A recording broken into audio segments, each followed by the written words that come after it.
Gorou Amemiya was a dedicated doctor who loved an idol, inspired by a former patient who had once expressed that if she were ever reborn, she would want to be her favorite idol. In a twist of fate, Gorou met this very idol, who was pregnant with twins, and believed it was his destiny to deliver her babies. Tragically, Gorou was assassinated by a crazy stalker before he could fulfill this role, and was reincarnated in a new body. However, after an unforeseen betrayal, Gorou vows to seek revenge on the bastard responsible for the murder. The anime begins with a Nutaku doctor named Gorou Emiya obsessing over a J-pop idol named Ai Hoshino. However, he soon finds out that she is going on hiatus due to her poor health condition. Upset over this, the nurse calls him a lolicon. それだけは言うな。 Gorou explains to her that he idolizes her because of one of his past patients, named Sarina Tendauji, who dreamed of becoming an idol. If she were ever reborn, she would want to be the child of a celebrity. Gorou tells her there is no need for her to be reborn since she is already cute, and when she is discharged, he will be her #1 fan. Sarina jumps happily at him, asking him to marry her, and Gorou replies, "When you turn 16, I may consider it."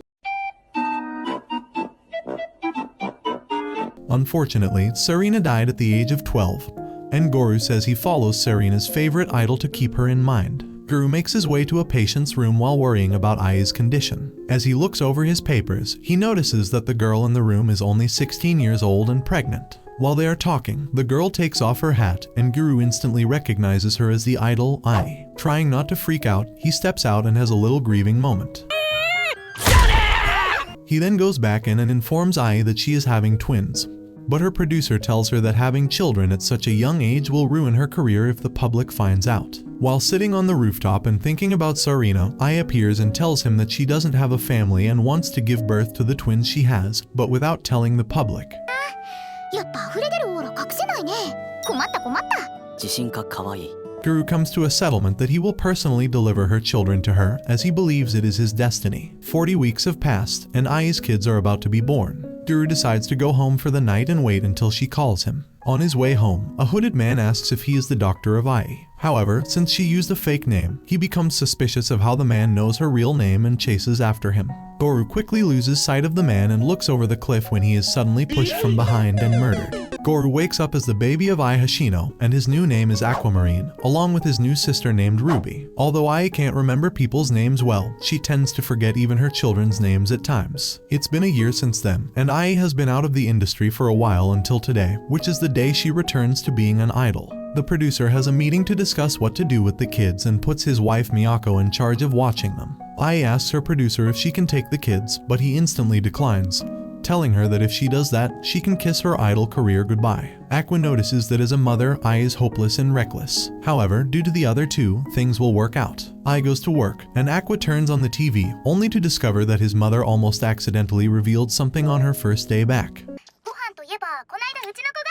Fortunately, she saves herself. Ai's performance takes over the whole studio, and Aqua is so delighted to watch her that he is grateful to his murderer. Ruby wakes up and joins Aqua. She is also someone reborn, like Gorou. Aqua realized that much earlier when Ruby was caught on the tablet.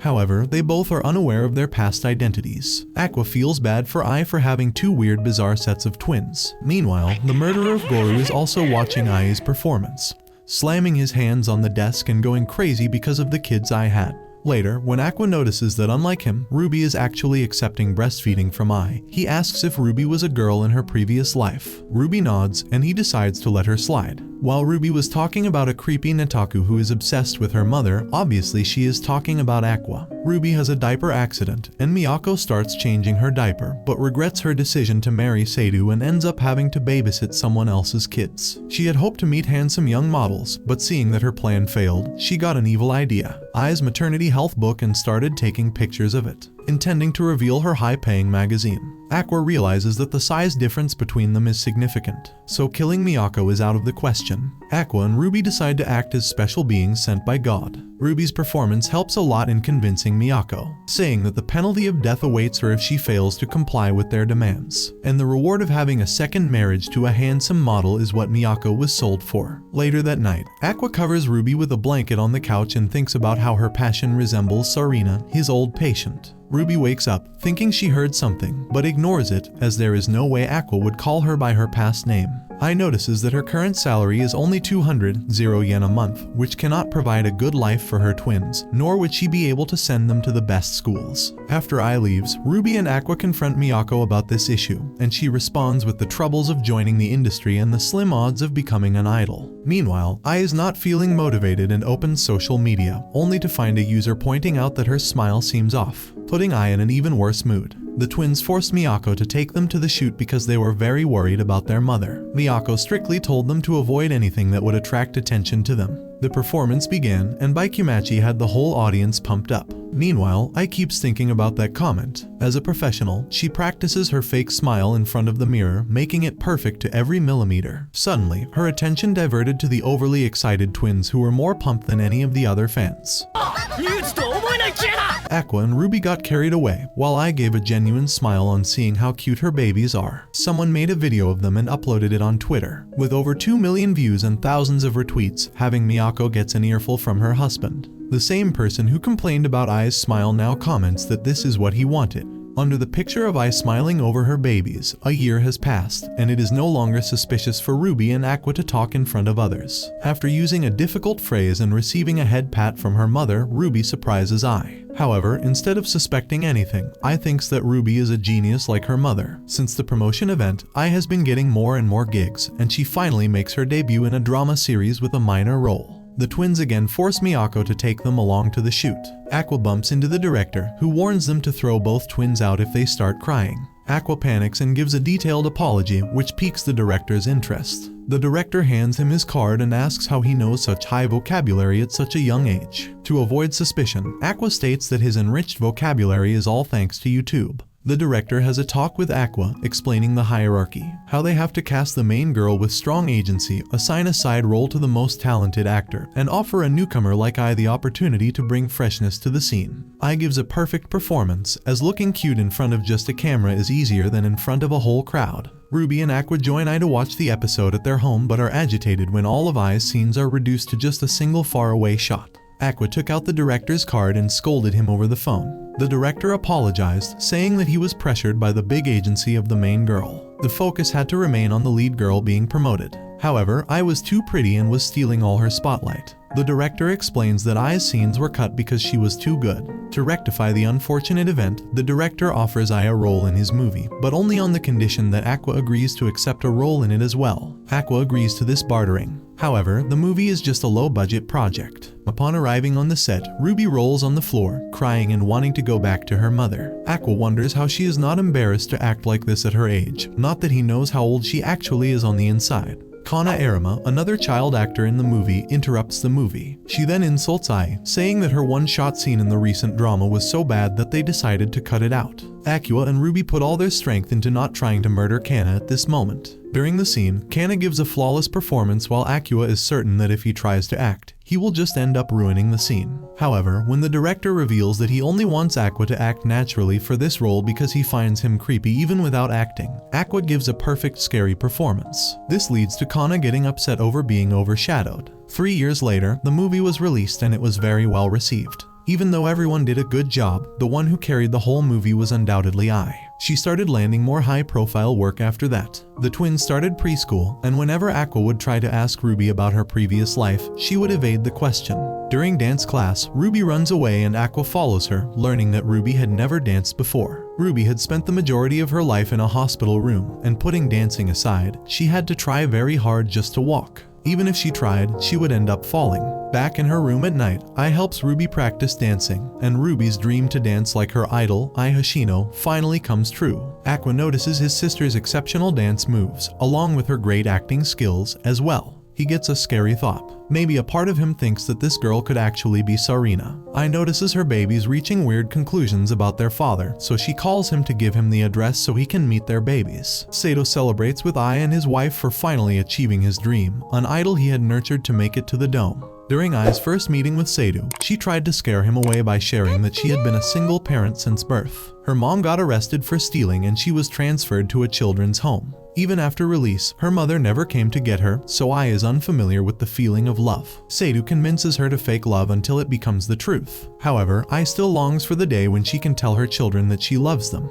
Before the concert, the doorbell rings and at the door is the same stalker who had killed Aqua. From behind the flowers, a dagger came out and stabbed Ai. Ai remembers her good times with this family while the stalker complained to her for feeding them lies. However, when he realizes that Ai was expressing love to them in her own way, he runs away and commits suicide. As Ai was slowly dying, she held Aqua, patting his head while Ruby was slamming on the door and crying. Ai told them that she wanted to see them grow up and one day tell the world that they were her children. She tells Aqua and Ruby that she was glad she had given birth to them and finally tells them that she loved them from the bottom of her heart as the stars faded from her eyes. After her death, Ruby looked through Twitter to find negative comments about her mother, including ones that said it was bound to happen or that they weren't surprised. She alters them all to die and slowly wants to die herself. Miyako then asked Aqua and Ruby if they wanted to become her children officially, since she felt like they were her kids too. They agree as Ruby runs into Miyako's arms. At Ai's funeral, Aqua realizes that the stalker was being fed information about Ai's hospital and her new address. As her circle is limited, the only one who could possibly do that is their father, who is also a part of the acting industry. Aqua sets a new goal for himself in this world. He decides that he will not die until he takes revenge on their bastard father with his own hands. Aqua then asks the producer to raise him. The director accepts Aqua's offer, and a couple of years have passed since the death of Ai. Aqua and Ruby are now in middle school. Ruby has decided to follow the same route as her mother and become an idol. However, last time she didn't meet the requirements, but this time around she does. Her friends tell her she has the potential to be an idol, although she may need to work on her singing skills a bit.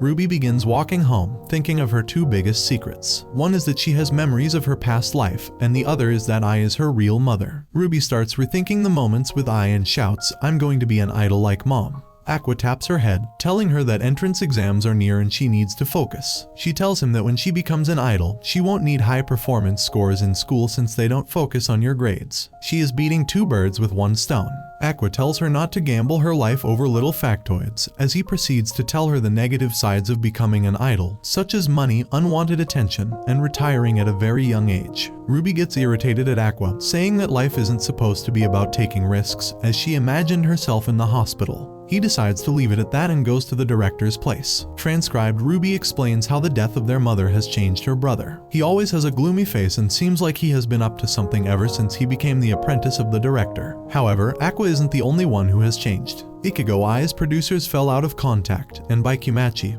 who was on Ai's team, disbanded after losing her. Strawberry Production no longer has an idol department. Ruby suggests to her adoptive mother that she just put together another idol group, but she tells her that it is not that easy. Ai was a very special person and gave them an experience no one can easily forget. As Ruby does the job longer, it becomes clearer to her that miracles don't happen like that twice. As Ruby was thinking over what was said, she received a phone call from the idol industry, but was unfortunately rejected, or so she thought. As it turns out, Aqua was the one who had rejected her, pretending to be the agency in order to protect his sister from becoming an idol. He wanted to do what was best for her and told the director that he wouldn't let her follow in Ai's footsteps. The director says that Aqua had quite the sister complex. Aqua replied that it was better for him to be alone, as he alone could take care of everything. However, Aqua's plan doesn't exactly work out, considering Ruby is scouted by another agency shortly after. Ruby continues to tell Aqua and Miyako about how Ai became popular only because she was scouted, as this must be a sign.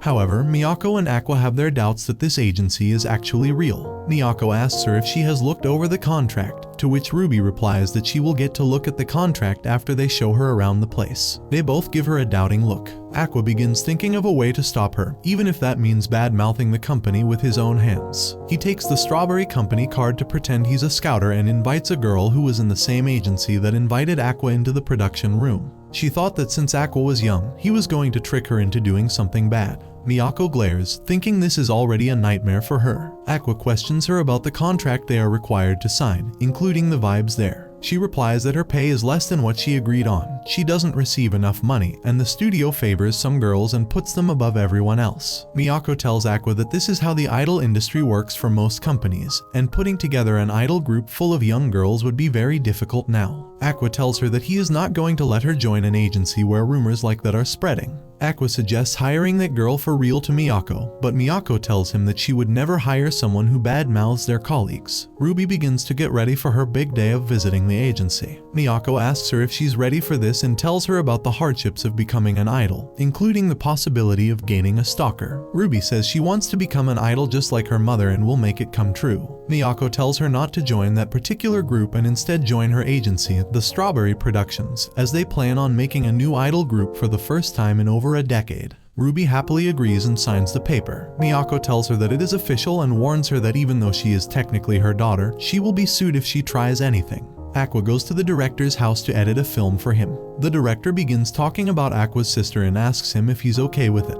Aqua replies that he doesn't care since it's better than having her perform with some unknown group. The director then asks if Aqua has an itch for acting again, but clarifies that Ruby is the only one trying for the performance school while he himself is trying out for general education. The director reminds Aqua that when he first asked him to raise him, Aqua had a spark for acting. However, Aqua's intention at that time was not to become an actor, but rather to get closer to finding his father, who had gotten his mother murdered. He tells the director that he has no skill for acting compared to Ai. The director says that he sounds like an ape and needs to stop comparing himself to Ai, as he will never be her and she will never be him. He tells him that everyone has the right to dream, and he was about to, until his mother busts into the room. Aqua begins to question why he's 40 and still living with his mother. The director tells him that he's too young to be acting like an old Joe and advises him to follow his dream. Aqua and Ruby arrived at Yoyudu campus to take their tests. They both passed with flying colors. Ruby's beauty was enough and Aqua's knowledge from his past life got him outstanding results. As they were grouped at the window, a girl heard Aqua's name and instantly knew he was the same person. She did the play a while back.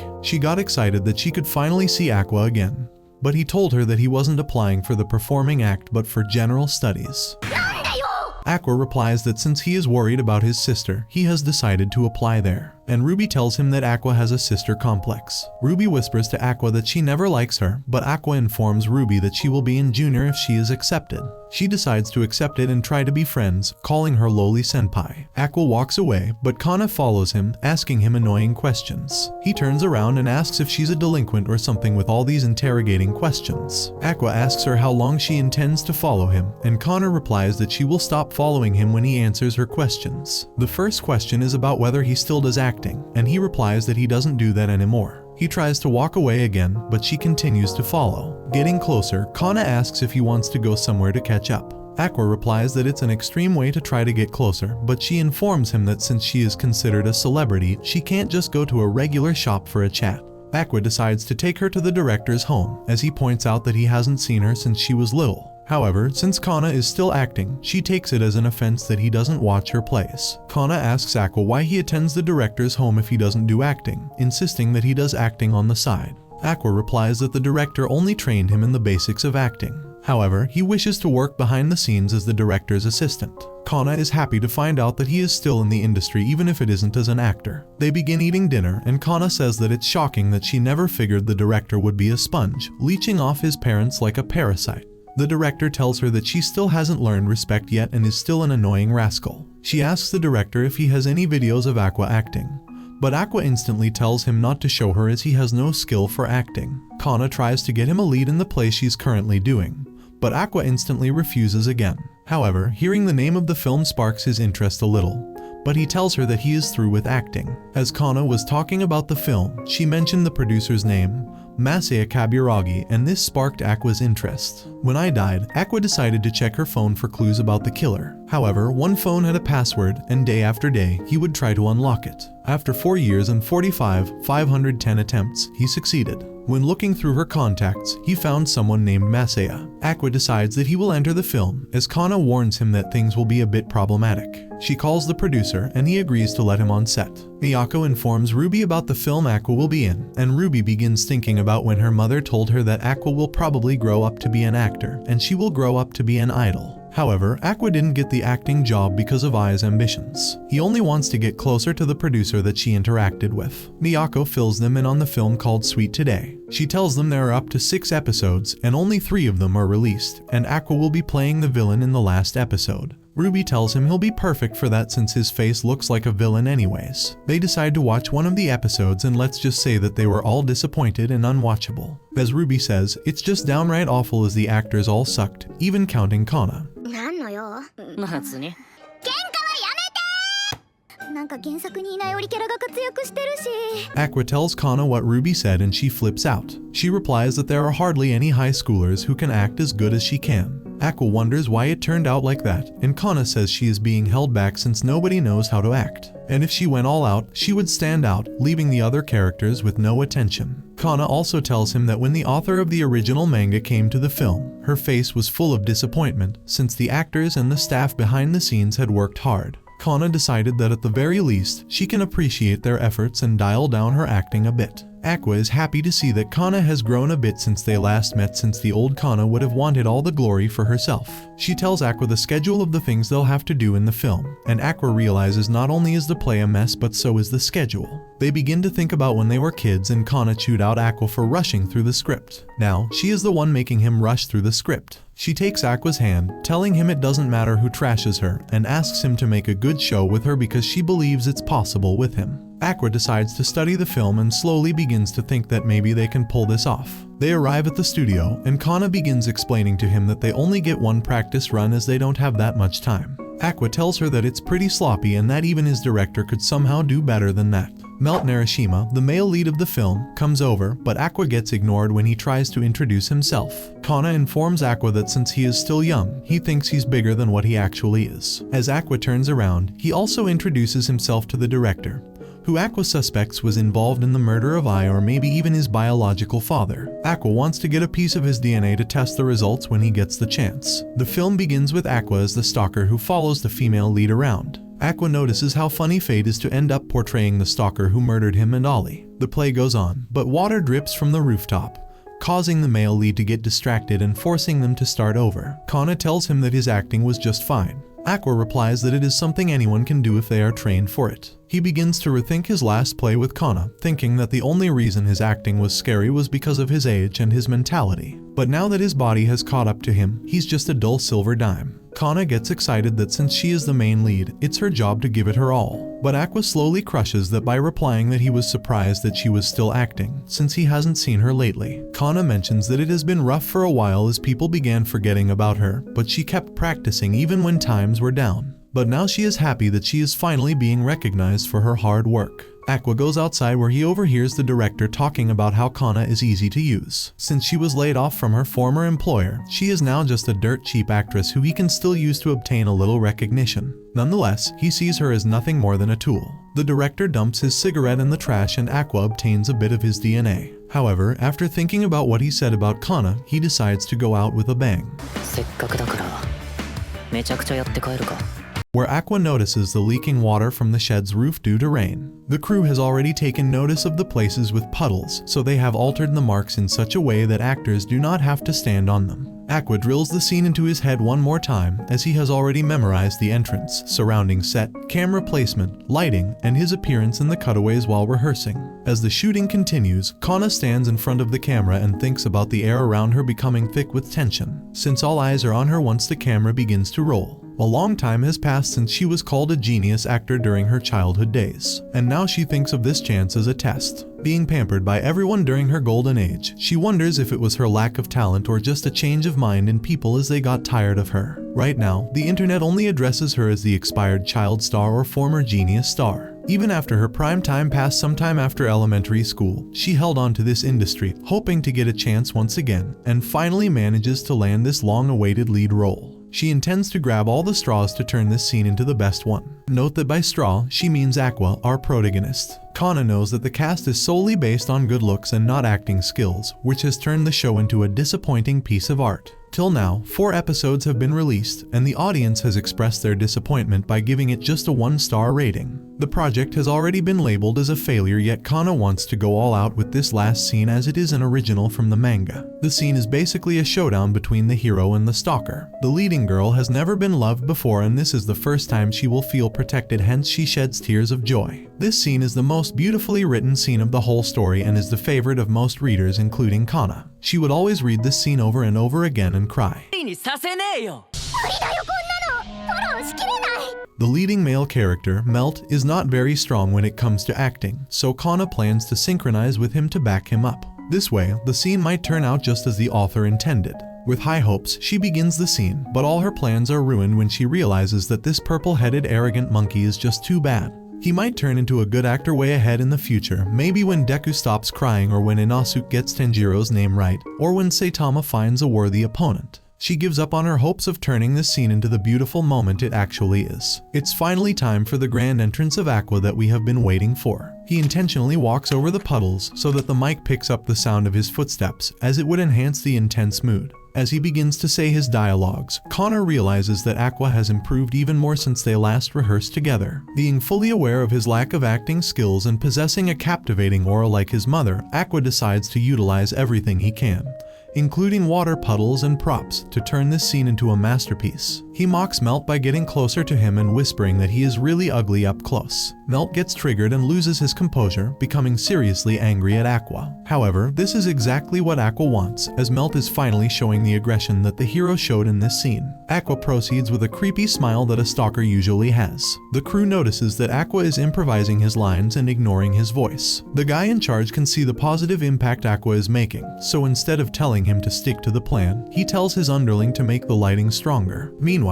Kana also senses the change in the scene due to Aqua's presence and can see the scene resembling how it was in the manga. As the director pointed out, Aqua has the skill of quickly understanding the story and reading the author's mind, so he sets the stage for Kana to go all out. Proceeding with the scene, Aqua takes out a dagger from his pocket and licks it in the creepiest way. He charges towards Kana, and at this moment it feels as if Aqua is no longer acting and would stab her for real. Vault saves the heroine with a punch, and even after getting bruised, Aqua keeps up with the creepy smile, just as a creepy stalker should. After ending his dialogues, he looks at Kana, who puts on a beautiful smile filled with hope while shedding tears, just like the heroine in the manga. With this, the scene ends perfectly. Melt approaches Aqua to apologize, as the punch was supposed to be fake, but his fist actually hits Aqua's face for real. Aqua tells him not to worry, as he intentionally moved it in his fist's way for the scene to play out better. Thanks to this, Kana was able to go all out. For the final scene of the day, Kana has to express the face of a girl who has just fallen in love with the main character. And even though it is not shown in the anime, it is safe to assume that she was thinking about Aqua while doing this scene. After a week, the author of this manga is woken up by a coworker while she is sleeping on the floor of her office. In response to the question of why she was sleeping on the floor, she explains that she will fall into a deep sleep in her bed, but she can wake up in about 4 hours if she sleeps on the floor. After working for a few hours, she decides to take a break and watch the latest episode of Sweet Today, which has just aired. Her friends have already given up on this show, as all their hard work got the same end as all the characters in Akame ga Kill. She shares that it's not surprising for her precious manga to turn out like this, as it is an adaptation of a completed manga that cannot be continued. The artists whose manga have been adapted before always advise against getting one's hopes up. Her words are not in sync with her eyes, as she starts crying when the episode ends and feels thankful to have received this drama adaptation. Most of the viewers have already stopped watching this series, so only the core manga fans or fans of the cast kept watching until the end. Therefore, this last episode never went viral. However, it received a lot of praise and attention from the remaining community on the internet. At the wrap party of Sweet Today, Kana starts talking to Aqua about scandals, and then this sneaky lowly senpai asks if Aqua has a girlfriend. He replies that he does not. After the author of the manga thanks Kana for her amazing performance in the last episode, Masaya, the producer, approaches Aqua. He has already conducted DNA tests on Masaya's sample, and it turns out that their DNA does not match. However, Masaya states that for some reason, Aqua's face reminds him of Ai's, as he had a very close relationship with her in the industry. Moreover, he would also take care of her in various aspects, like introducing her to good clients or recommending good discreet restaurants when she met with a boy in secret from her agency. Aqua finally finds a clue and asks him who Ai was seeing. Masaya is intrigued to know that Aqua is interested in the gossip of a late celebrity. Although he doesn't know exactly who Ai was seeing, he offers Aqua a deal in exchange for some information. Since Aqua has a pretty similar face to Ai's, he is offered a chance to participate in a reality dating show. The next morning, Ruby gets ready for her first day at the new high school, while Aqua is already dressed up and waiting for her at the entrance. It's the same scene where the previous moment ended. After saying goodbye to a picture of their beautiful mother, they head out for school. After attending the entrance ceremony, they walk toward their classes. However, they are ambushed by lowly senpai, who congratulates them on being admitted, and then briefly introduces the specialties of this school by pointing out various famous actors and idol students. Ruby enters her class and takes an empty seat. By this time, we already know that since she is a major character, she will have the last seat in the corner by the window. In the next seat is the beautiful Minami Katabuki. Ruby becomes jealous of Minami's figure and immediately Googles her name. She praises her for being such an enriched, sexy model. After classes, she introduces her new friend to Aqua. It turns out that Aqua has failed to make any friends, so Ruby favors him by asking Minami to become her loner brother's child. Aqua tells her to stop trying to pass on her friends. Ruby then shares that there is a very famous person in her class, the lead role of a hit drama series and a multi-talented entertainer with amazing singing and dancing skills, Frill Shiranui. Just then, they notice her walking towards the campus gate. Aqua approaches her out of nowhere and requests her to take care of her sister, who is Ruby's classmate, and he would be glad if they could get along. Frill recognizes Aqua from the final episode of Sweet Today that was being gossiped about at her workplace, so she decides to give it a try. She also recognizes Minami from the magazine cover of Mid-Jump. She compliments both of them and then turns towards Ruby, asking what she does. Ruby feels insulted and embarrassed when she is the only one not doing anything. Back at the agency, she yells at Miyako and demands to form an idol group right away. If things continue like this, she will get bullied for doing nothing. Miyako shares that since most of the talented girls are already signed with big agencies, she is facing difficulties in recruiting. That's when Aqua suggests that there is a talented and pretty girl in the industry who still works as a freelancer, and Miyako should try to recruit her. That girl is Loli Senpai. Since Aqua suggested Kana's name, Ruby has been following her all day to carefully observe her good traits, such as her silky hair or her innocent baby face mixed with her airheaded baka personality. With her long experience in following idols, Ruby concludes that girls like Kana gain a lot of popularity from hardcore anicaps. Aqua stands behind her crazy sister and suggests again to scout Kana if she really is that talented. Ruby is still hesitating since she does not get along with Loli Senpai. Aqua texts Kana to meet up and asks Ruby to talk to her nicely this time. If they still cannot get along, she can forget this idea. Meanwhile, Kana is reading the reviews about the last episode. This comment, saying that the stalker was also good looking, grabs Kana's attention, and she starts blushing while thinking about Aqua. Just then, she receives a message from him, saying that they should meet up after school. Even though she tried to repress her hopes of Aqua confessing to her, she could not help but get ready by brushing her hair before the meeting. As she arrives at the meeting place, Ruby asks what took her so long.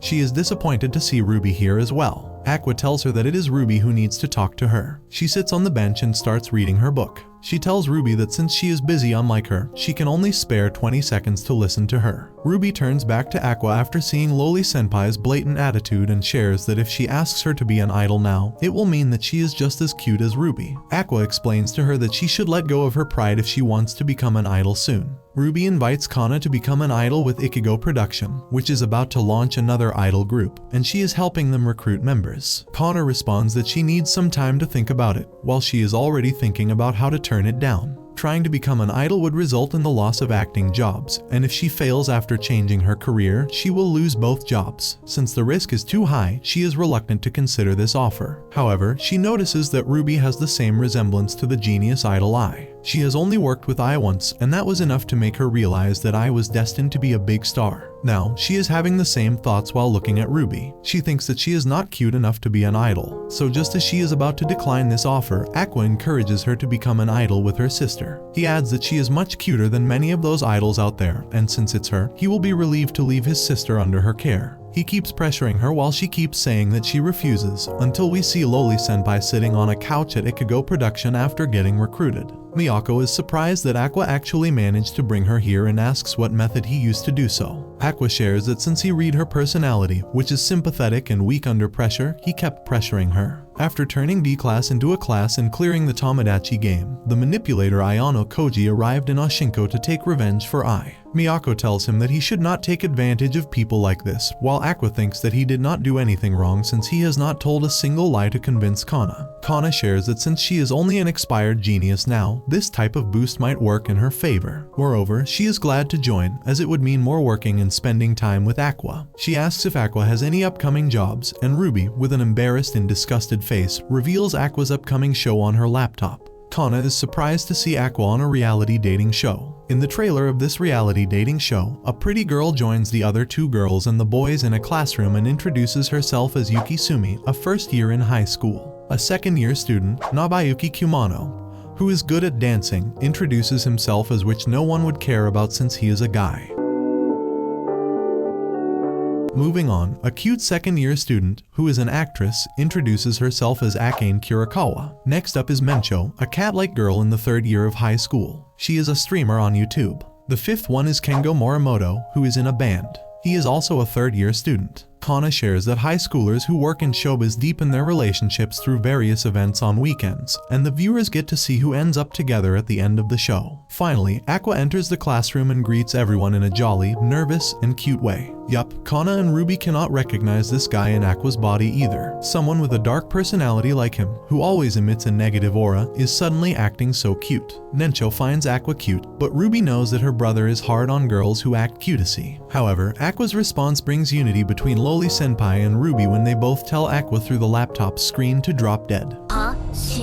Aqua tells her that she is cute too, and she makes him blush. Kana and Ruby can't believe the duality of this guy who is getting carried away by being surrounded by pretty girls. Finally, Miyako puts some sense into them, stating that this show requires him to act like this. Since he is a professional, he has no other choice but to keep up this act. What really worries Kana is that at the end of the show, Aqua might actually get together with someone for real, and the kiss and stuff among couples are common. This makes her feel sad and jealous, wondering why Aqua accepted a show like this. Miyako tells her that once she becomes a major actress, kissing and other stuff will also be required from her too, so having prudish views like this will only hold her back. At the shoot, Aqua is having difficulties interacting with Memcho, and all he can do is nod along. Masaya managed to convince him by promising to share a deep inside story that even Ai's agency is unaware of. Therefore, he has to go along to find his father, who is the murderer of Ai. The show only requires the contestants to be friendly and be careful of the static camera angles. Reality dating shows have been around for about 20 years now. Noticing Aqua and taking notes, Yuki shares that these shows really don't have a script. She thinks that she will be the first one to fade away, given her personality. Aqua asks why she took on this job.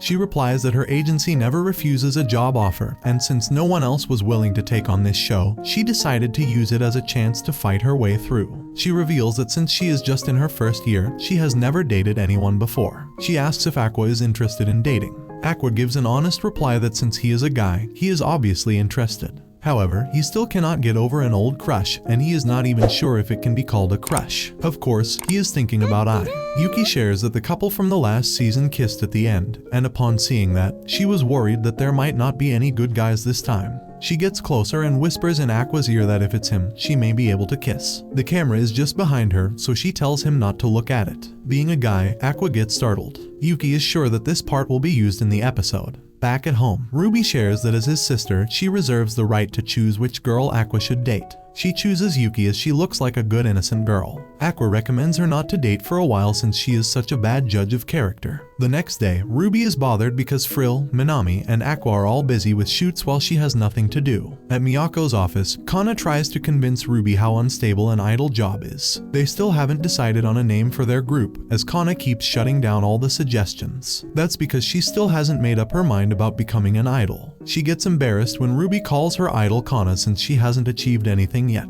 For that, Miyako brings out the camera and shares that the center of idol culture is now on the internet. It is the most cost-efficient place to start off, and luckily, Ichigo Productions' strength lies within the internet. She introduces them to a muscular YouTuber who goes by the name Pian.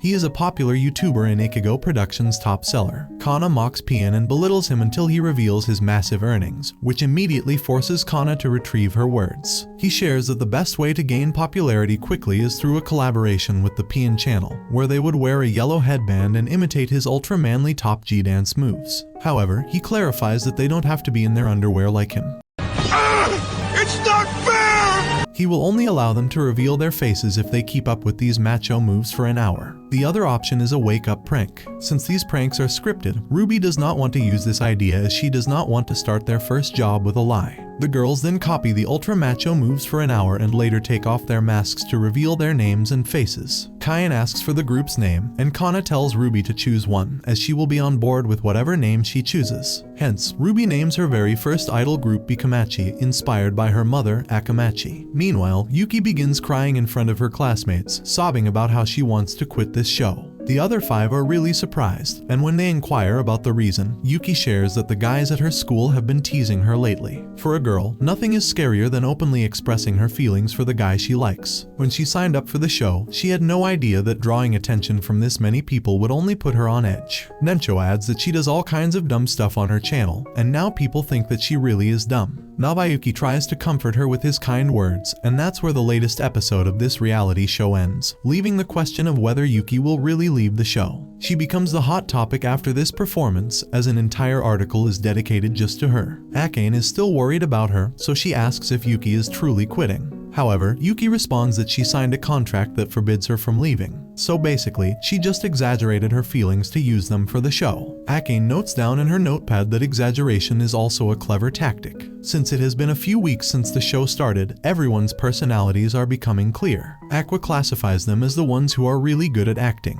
like Yuki and Mencho, the ones who aren't hypocrites but are unique, like Nabayuki, and the ones who aren't good on camera, so they have less screen time, like Ken and Akane. Nabu and Yuki suggest going out to eat and making Mencho pay for the meal since she gained new subscribers and is loaded.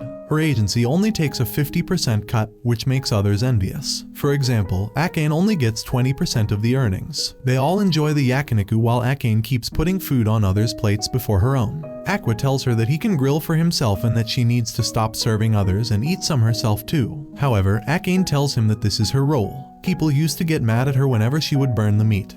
But now that she can grill it well, she enjoys serving others. Afterward, she takes notes of Mencho's high on meat wisdom. Back at home, Aqua gets stopped at the door by Ruby, who asks if eating tasty meat while staring at cute girls must have been really enjoyable. Aqua tries to clarify that it was just a harmless hangout, but Ruby can sense the lie by noticing the satisfaction oozing from his face. Ruby is correct, as her brother can never get enough of eating oily food without experiencing digestion. She complains that shooting on weekends to make them hang out later is all just a setup. Aqua shares that reality dating shows aren't set up as much as she thinks, as most of them are only trying to make themselves look good, while a few are obviously faking it. She asks if everyone really falls in love, to which Aqua answers that it depends on each individual. Nencho, Yuki, and Nabu have no problem taking the relationship from here to marriage, while Aqua, Akane, and Ken just consider this show as work. Since he hadn't watched any dating shows, he thought that they would be set up. But it turns out that the real selling point is for the characters to express their true selves. It may be good from the audience's perspective, but lies are often the best way to protect oneself. Later on, the Yuki and Nabu pair becomes the focus of the show, where Ken shows his jealousy, and a love triangle forms over Yuki. Yuki becomes the game master while her flirty character excites the show, and the show starts to gain popularity among teenagers. Nencho asks Saku why he isn't becoming a part of that love triangle since mingling with her would not do him any good.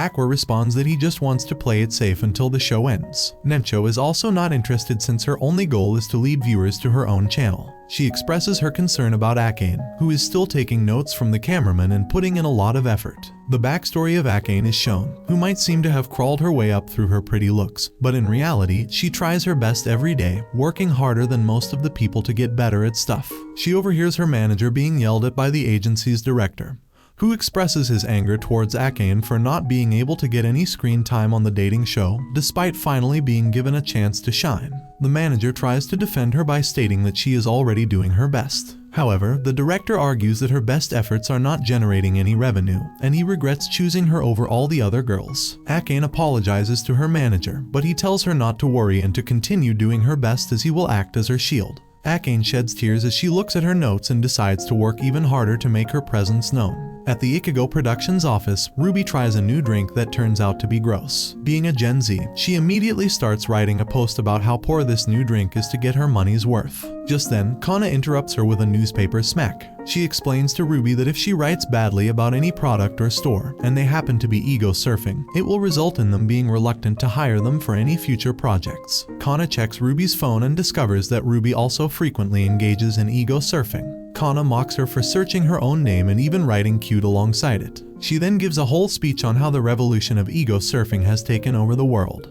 Ruby realizes that beneath her pretty face, she is just a baka. Meanwhile, Akane is ego surfing in her room, and the words associated with her the most are non-existent. The next day during the shoot, Aqua discovers Mencho and Ken shooting videos for her TikTok. Mencho explains that she first started posting videos on TikTok and later turned into a YouTuber since it pays better than any other platform. She suggests that Aqua should also create a channel, but he responds by saying that he cannot understand the trends amongst youngsters these days. Just then, they notice Akane approaching Yuki and Nabu, who are talking in front of the camera. She finally makes her first move by pulling Nabu away from Yuki, stating that she needs to talk about something. Akane is finally getting some attention, although not in a positive way. She asks one of the crew members for a tip to have more screen time, to which she was suggested to pull a bad girl move and steal Nabu from Yuki. After the shoot, Yuki paints Mencho's nails beautifully and then offers to do the same for Akane. While painting her nails, Yuki asks if she truly wants to steal Nabu, considering she just made her first move. Akane responds that she simply wants to stand out and achieve results. Yuki warns her that she won't let her steal the spotlight, as she is going to fight till the end for it. The next day, Akane is having a nice talk with Ken when Yuki shows up. And in a flirty way, Yuki grabs Ken's hand and pulls him away.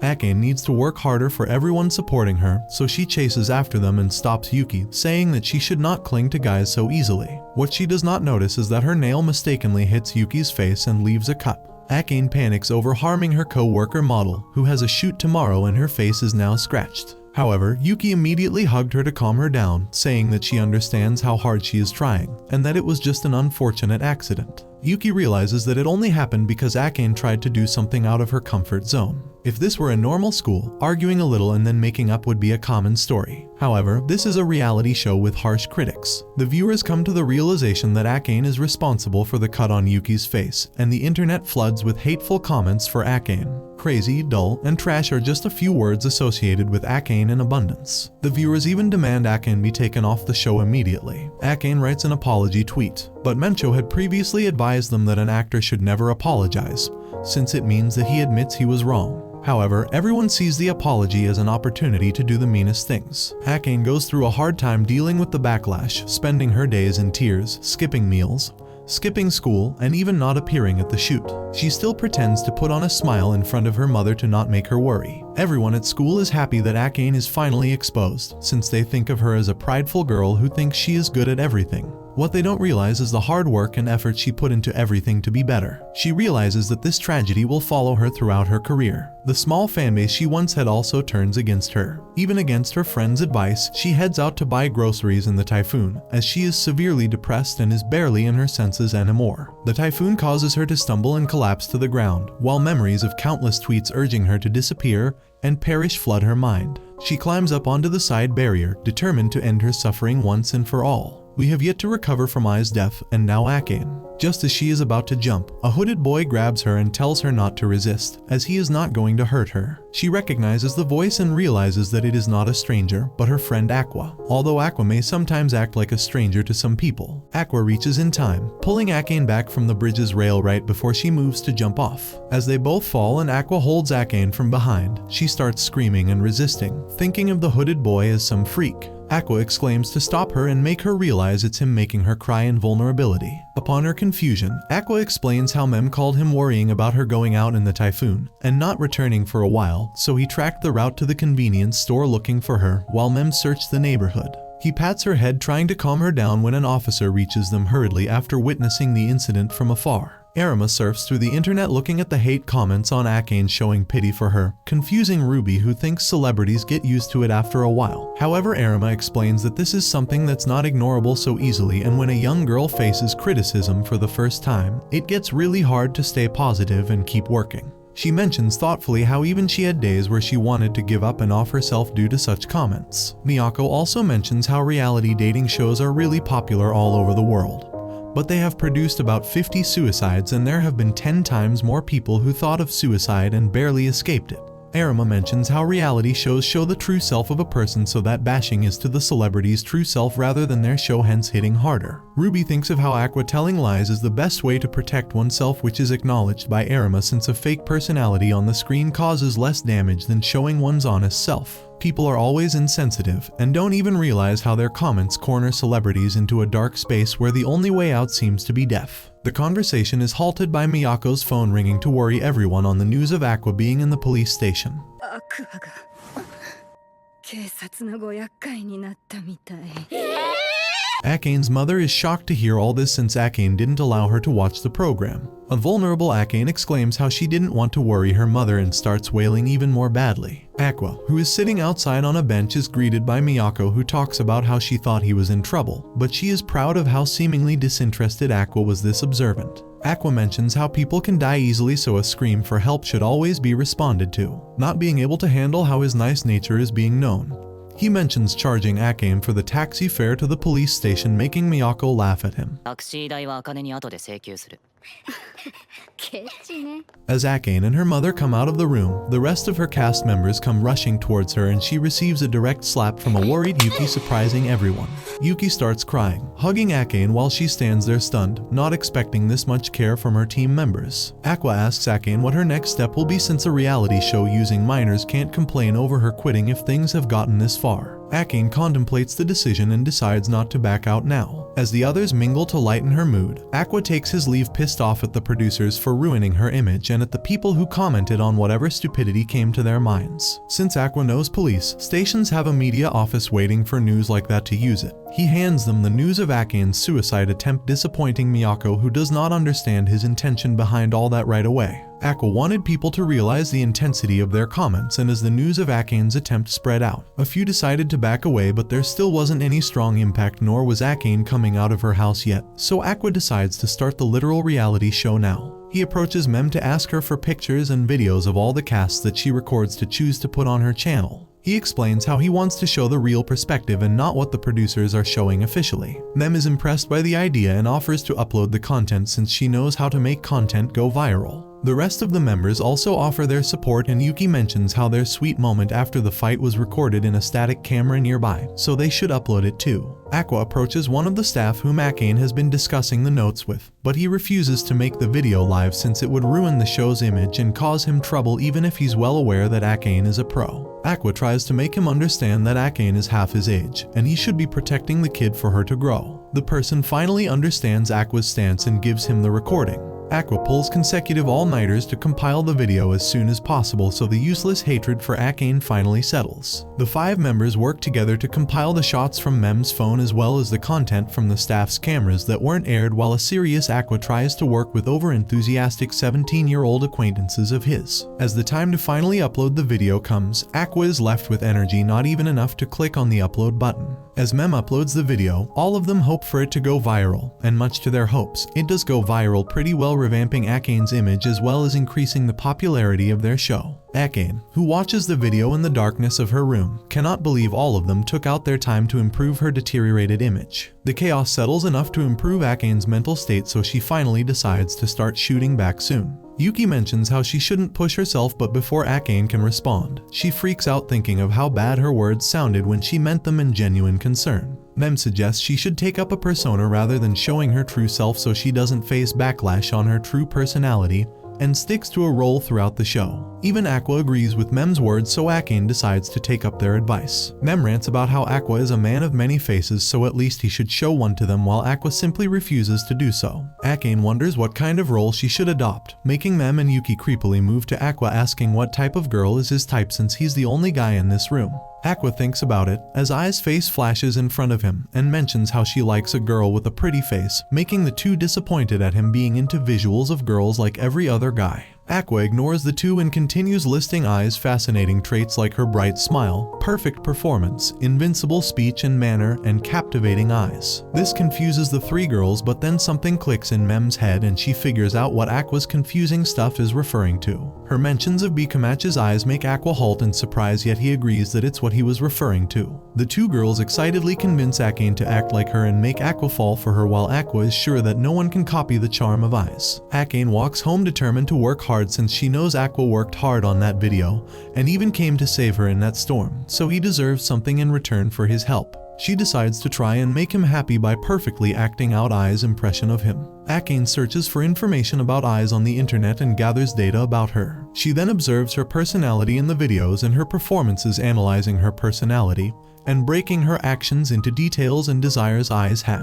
She keeps noting down stuff on her notepad about her analysis of Ai's and works in so much depth that she fills a good amount of her wall with notes on Ai's personality. Surprisingly enough, she notices a lot of tiny details about her life just from the breakdown of her personality. She notices how Ai's personality shows secrecy, careless behavior, an unstable childhood, and much more. She even notices a certainty in her involvement with someone of the opposite sex, as well as something different about her way of expressing love. The genius even ends up noticing the detail no one else noticed even while interacting with Ai's when she was alive. Ai's had an imbalance in her body which is seen in girls who have intercourse at an adolescent age. Arima talks to Aqua about Akane's situation, discussing how she recovered. Arima mentions how it would have been better if she retired since she is kind of her rival in the acting business, which surprises Aqua, as he did not expect Arima to feel insecure about some actress who is just starting her career. This pauses Arima for a moment till she realizes Aqua has no links to the theater, so he doesn't know that Akane has been known as a genius actress in theaters,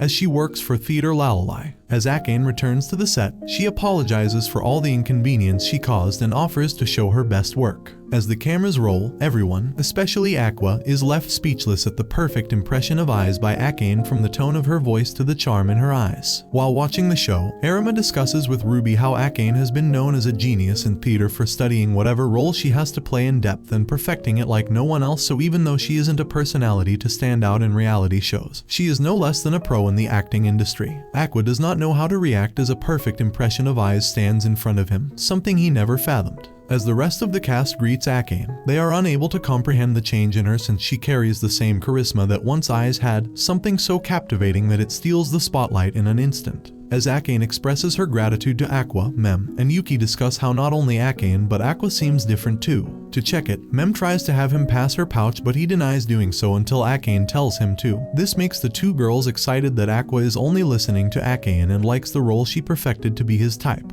They try to fluster him with a little teasing, but Aqua cannot handle the conflict in his mind, so he excuses himself and rushes out. Letting go of Aqua's weird attitude, the girls tease Akane, who seems to be considering the possibility of going out with Aqua. Arima is pissed at the bond shown between Aqua and Akane, so starts dissing the show while watching it with Ruby, talking about how baseless the concept of the show is. She leaves acting as if she doesn't care one bit about the show or Aqua, not realizing the same bewilderment on Ruby's face as Aqua, since she also sees a glimpse of her actual mother in the girl role-playing on camera. Aqua sits in his room pondering over spending years thinking about Ai's but not understanding her at all. He couldn't tell what part of her personality was the truth and which was a lie. More to that, he couldn't even understand how he always saw Ai's, as a fan or as a mother or a love interest. Arima walks to school lost in her thoughts when some girls near her discussing how Akane and Aqua make a cute pair on the show and how they might kiss ruin her mood, but before she can think much about it, the hot topic, Aqua, approaches her himself, offering to ditch school and hang out.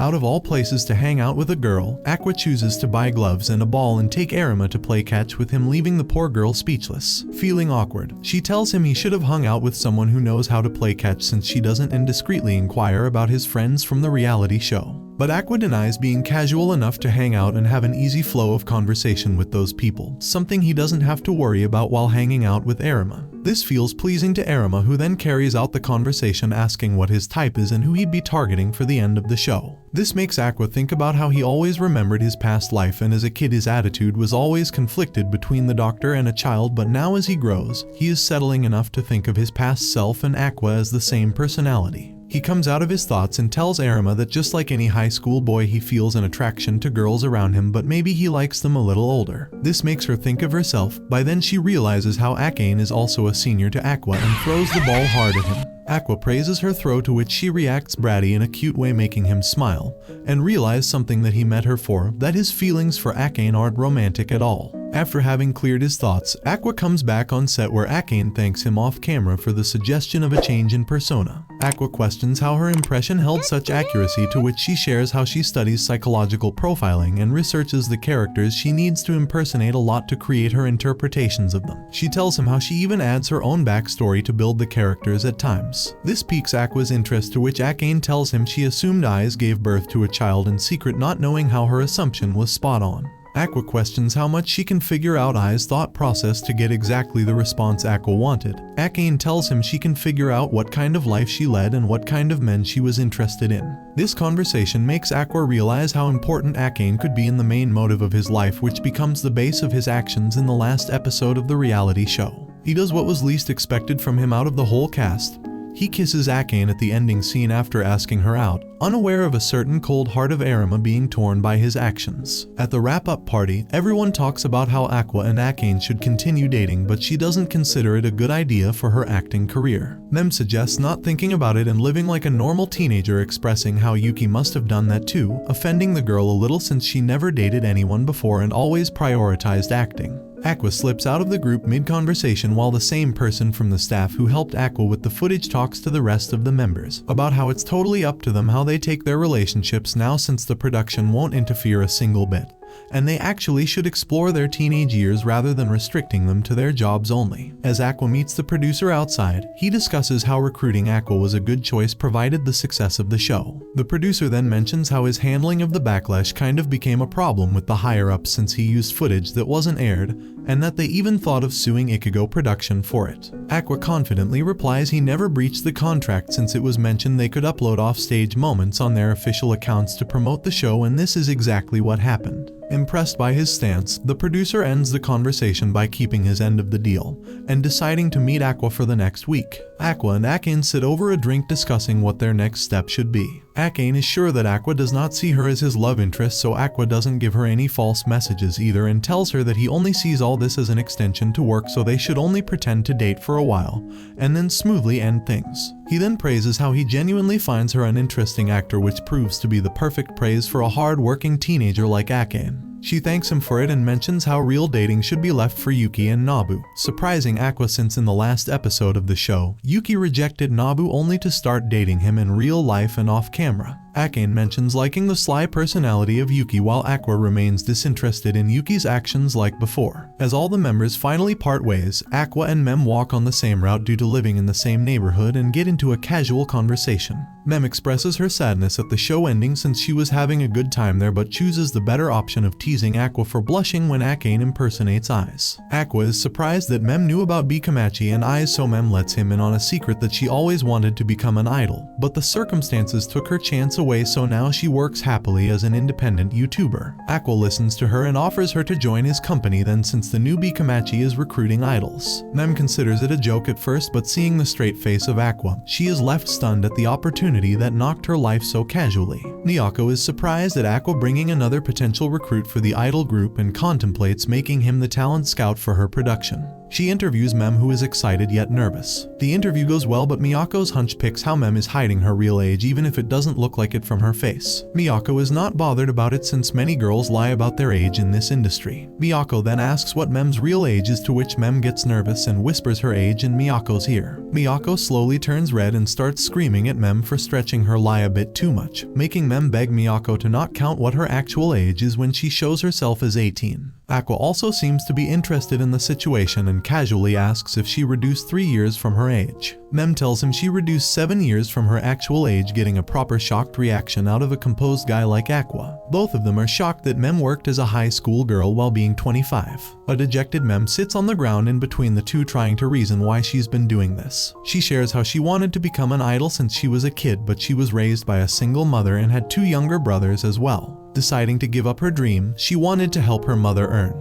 But her mother told her to pursue her dream and not worry about anything. Mem auditioned for many agencies and almost got recruited by a major agency, but in her 3rd year of high school, her mother fell sick and was hospitalized. Wanting to pay for the bills and education of her brothers, she took a break from high school and worked all kinds of odd jobs to earn well. She worked hard enough to send her little brothers off to college and have her mother's health improve, but by this time she had already turned 23, and in Japan, it's treated like a taboo that girls older than 20 become idols. All the application forms also put up a condition to have girls only to the age of 20 as potential candidates. After losing her hopes of becoming an idol, she started streaming on YouTube, and in one of her lives, she joked about currently being a high school girl since she took a break from it and never completed it. She couldn't believe that her joke was taken seriously due to her build, and she gained a lot of popularity, making it impossible for her to back out, and now 2 years later, she's still hanging on to that lie of hers. Mem dejectedly tells them that she understands how big of an issue this can become if her real age is exposed, and she knows it's impossible to be 25,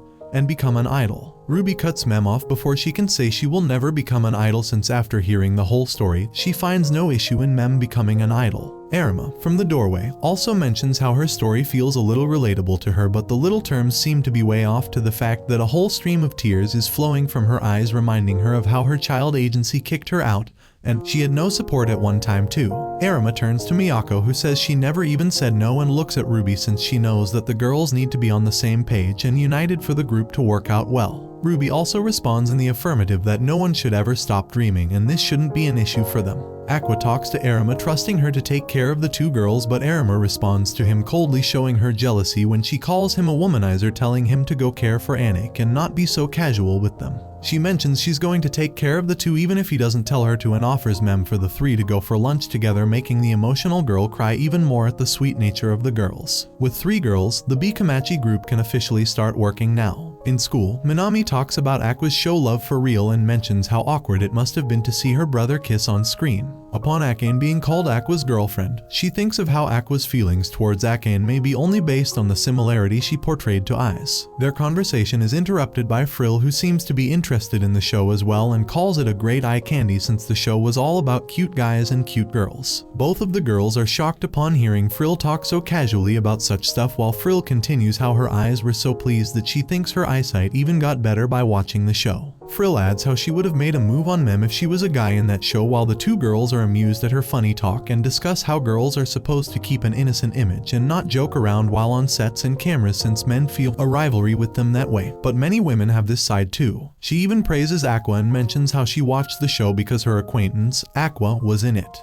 Aqua's popularity increased a great deal after the show, and many girls from the entertainment as well as the general department developed a crush on him, but all are maintaining a distance, thinking he is dating Akane at the moment. But this show's popularity didn't only benefit Aqua but Bikamachi too, since after Mem's joining, they were able to make more professional videos and gain a greater number of subscribers, since Mem knows how to handle social media well. Mem expresses how they need to show their music as well to gain actual popularity, to which Arima informs how Miyako has asked a writer to create music for them, so they have to sit back and wait till then, but there's no fooling Mem. Since they're using the name Bikamachi and acting as successors of the original group, there's no issue if they use their old songs for now, so they shouldn't sit back and wait till Mem hits her 30s and starts working. They decide to start working from learning how to dance like the original Bikamachi, so they head to the dance studio and keep working.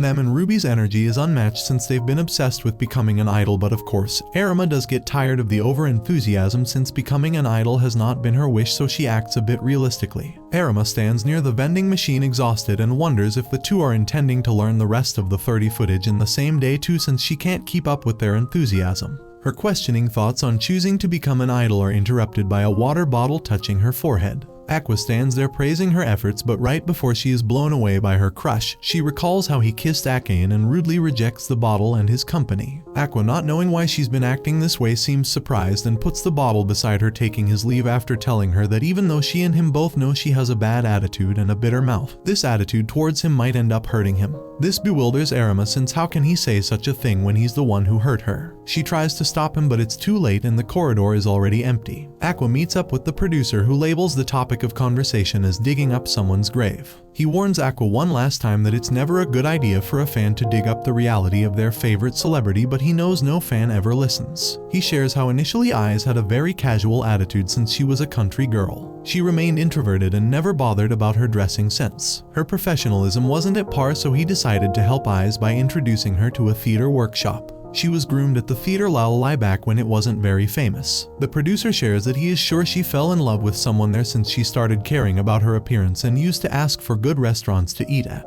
He doesn't know who she was involved with, but he can introduce Aqua to Lalai's superintendent to get closer to whatever answer he needs. Aqua questions why he'd help him this far, to which the producer shares how showbiz is all about give and take and people do favors to others for them to be returned whenever they need it. The producer shares how he can see Aqua's potential and knows he's going to hit his prime in showbiz one day, and at that time, working with him would get him a great profit, so he is kind of investing there, and he does that to many newbies. The producer further mentions how he sees potential in Mem and Arima too and is interested in how they have revived the Bikamachi group. The producer didn't lie about his investments since he approached Mem to get their new group a stage in the upcoming Japan Idol Festival. This gets Ruby excited, but Arima expresses concern over not being prepared and ruining their image by doing so. Mem tries to reason how people wait long for such opportunities, and this just gives them a good motive and aim to work. This settles that the group is going to perform at the concert. The next question becomes who the center of the group is going to be, since it's supposed to be the face of the group and needs to be the best at everything. Ruby and Mem both show interest in becoming the center of the group, but the real question remains the singing capabilities of who is going to be the center. This reminds Ruby of how Arima made a green pepper song in her childhood that topped the charts, and the two joke about this funny memory pissing the poor child star. The two girls then decide to settle the matter on whoever scores better at karaoke, but Arima excuses herself not being interested in becoming the face of the group.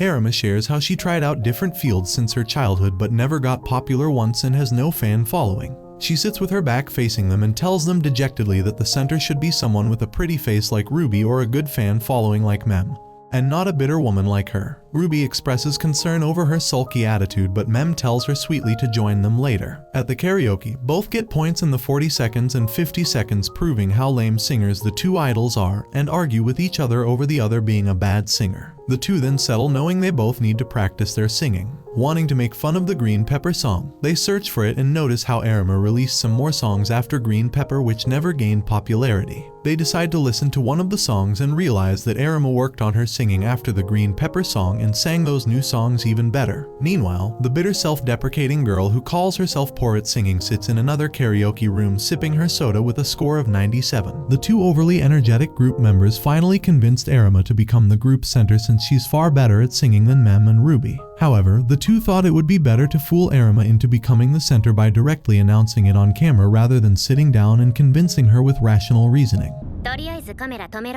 Arima made them stop the recording and gave them an earful for considering her an easy pushover, who wouldn't be able to refuse once they put it on camera that she's going to be the main face of the group. The two ashamed ladies apologize for their tactic, and Mem explains their karaoke match results. She mentions how they heard Arima's other music videos and saw how she improved in her singing. Arima smiles sorrowfully and turns her chair away from them, expressing her thoughts about how she believed she could sing but ended up damaging her image and her production company by failing to sell her music. Ruby defends that it was her first song, the Green Pepper Exercise, that was off-key. She adds that she improved with every new song, showing her dedication to becoming better, and believes this devotion should represent Bikamachi. Arima frustratedly shouts at Ruby for trying to force her, so Ruby apologizes for their immature act and asks Arima to at least listen to how they sound.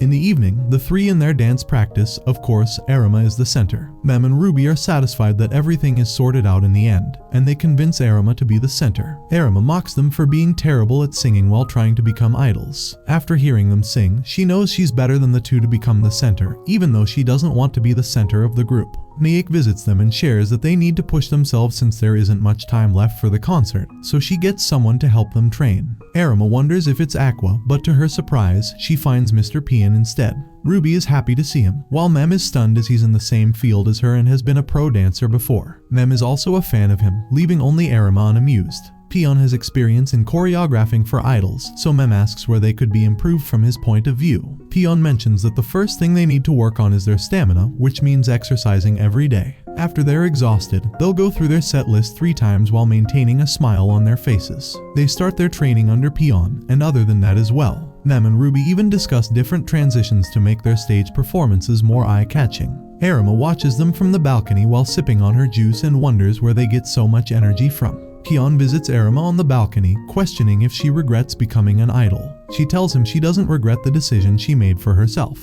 but she does think she's not cut out to be an idol. Pion questions why she hates becoming the center so much since he thinks she is amazing. However, Arima seems to hold quite the opposite opinion about herself and believes she's not worthy of being the face of an idol group. She decides to low-key mock Pion for saying she's amazing, while betting he doesn't know anything about her. However, this isn't quite accurate. Pion starts listing her attributes, such as how hard she works, how she practices vocal exercises every morning, how her foul mouth is her insecurity that she wholeheartedly owns, and how she hates green peppers despite having a song about it. Arima is surprised to see that Pion knows so much about her and feels a bit more fond of him now. She jokingly asks if he's her fan, to which he accepts, causing her to blush at the importance he gives her. She never thought she had any fans anymore. Arima expresses her surprise that Pian knows she hates green peppers even though she never officially stated it. This revelation allows the two of them to bond over their hatred for green peppers, since they both find it overpowering to the dishes. As they engage in a casual conversation, Arima enjoys it so deeply that she even thinks about forgetting Aqua and developing feelings for Pian instead.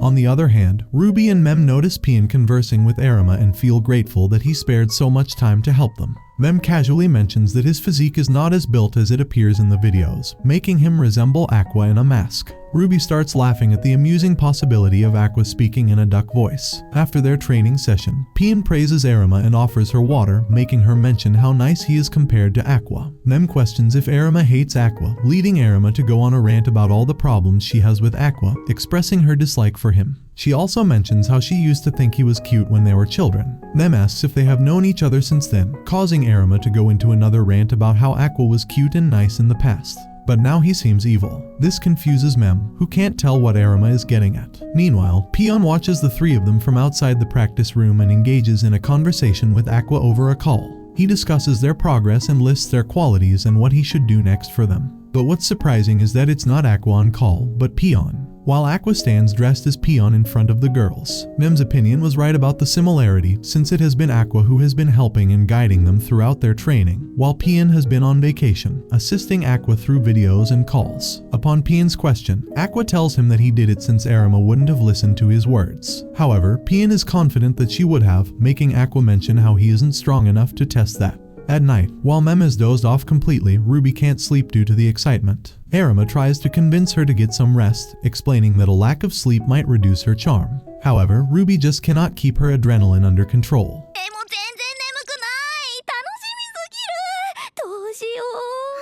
This makes Arima question how she is so excited and confident, since there is no certainty as to how their performance would go or how the audience will react if there is any audience. Ruby smiles at this and shares with Arima a glimpse into her past life by mentioning a time when she had no choice but to stay indoors. During that time, she became a fan of I and it brought joy into her life. Ruby also shares the bittersweet memory of her first love, who happened to be her doctor. He told her that he would be her fan if she ever became an idol, so she believes she will have at least one fan. Ruby dozes off while thinking about the whereabouts of the doctor, leaving Arima to smile at the sight of a sleeping Ruby, thinking of how she doesn't have anyone to support her like that. Arima walks downstairs, thinking about Ruby's words when she suddenly stops and hides upon spotting Pian's unmasked face on the table. Upon curiosity, she peeps to see his face, only to be stunned upon discovering that Aqua is wearing Pian's clothes. As Ruby and Mem can't hold their enthusiasm, Arima is stressed since the whole incident confused her so much that she couldn't get even a wink of sleep. As the group moves to the dressing room, it turns out to be a hall full of upcoming idols. Miek mentions how they've got to become famous to be treated well. Arima sits alone with her legs shaking with anxiety after telling Miek that she is not nervous and will help and support the other two. However, the pressure makes her dive into all the past disappointments people had in her and how many failures she went through. It makes her wonder how she even thought of leading Baikamachi while she is a failure herself. As she takes a walk to get rid of the self-deprecating thoughts that could ruin the day for Ruby and Mem. Ruby approaches her feeling super nervous. This surprises Arima since she seemed to be enjoying herself. Ruby holds her hand and asks if she's nervous, causing Arima to deny it right away, stating that she's been doing this for a long time. This halts Ruby as she can feel how cold Arima's hands are. When she mentions it, Arima shouts at her for thinking so, making Ruby smile as she knows shouting is the best way to hide insecurity. She mentions how she feels better knowing Arima feels nervous too, and tries to reassure her that they're working together. But what Ruby doesn't know is that this is exactly why Arima is nervous. She is very used to failing and can deal with it.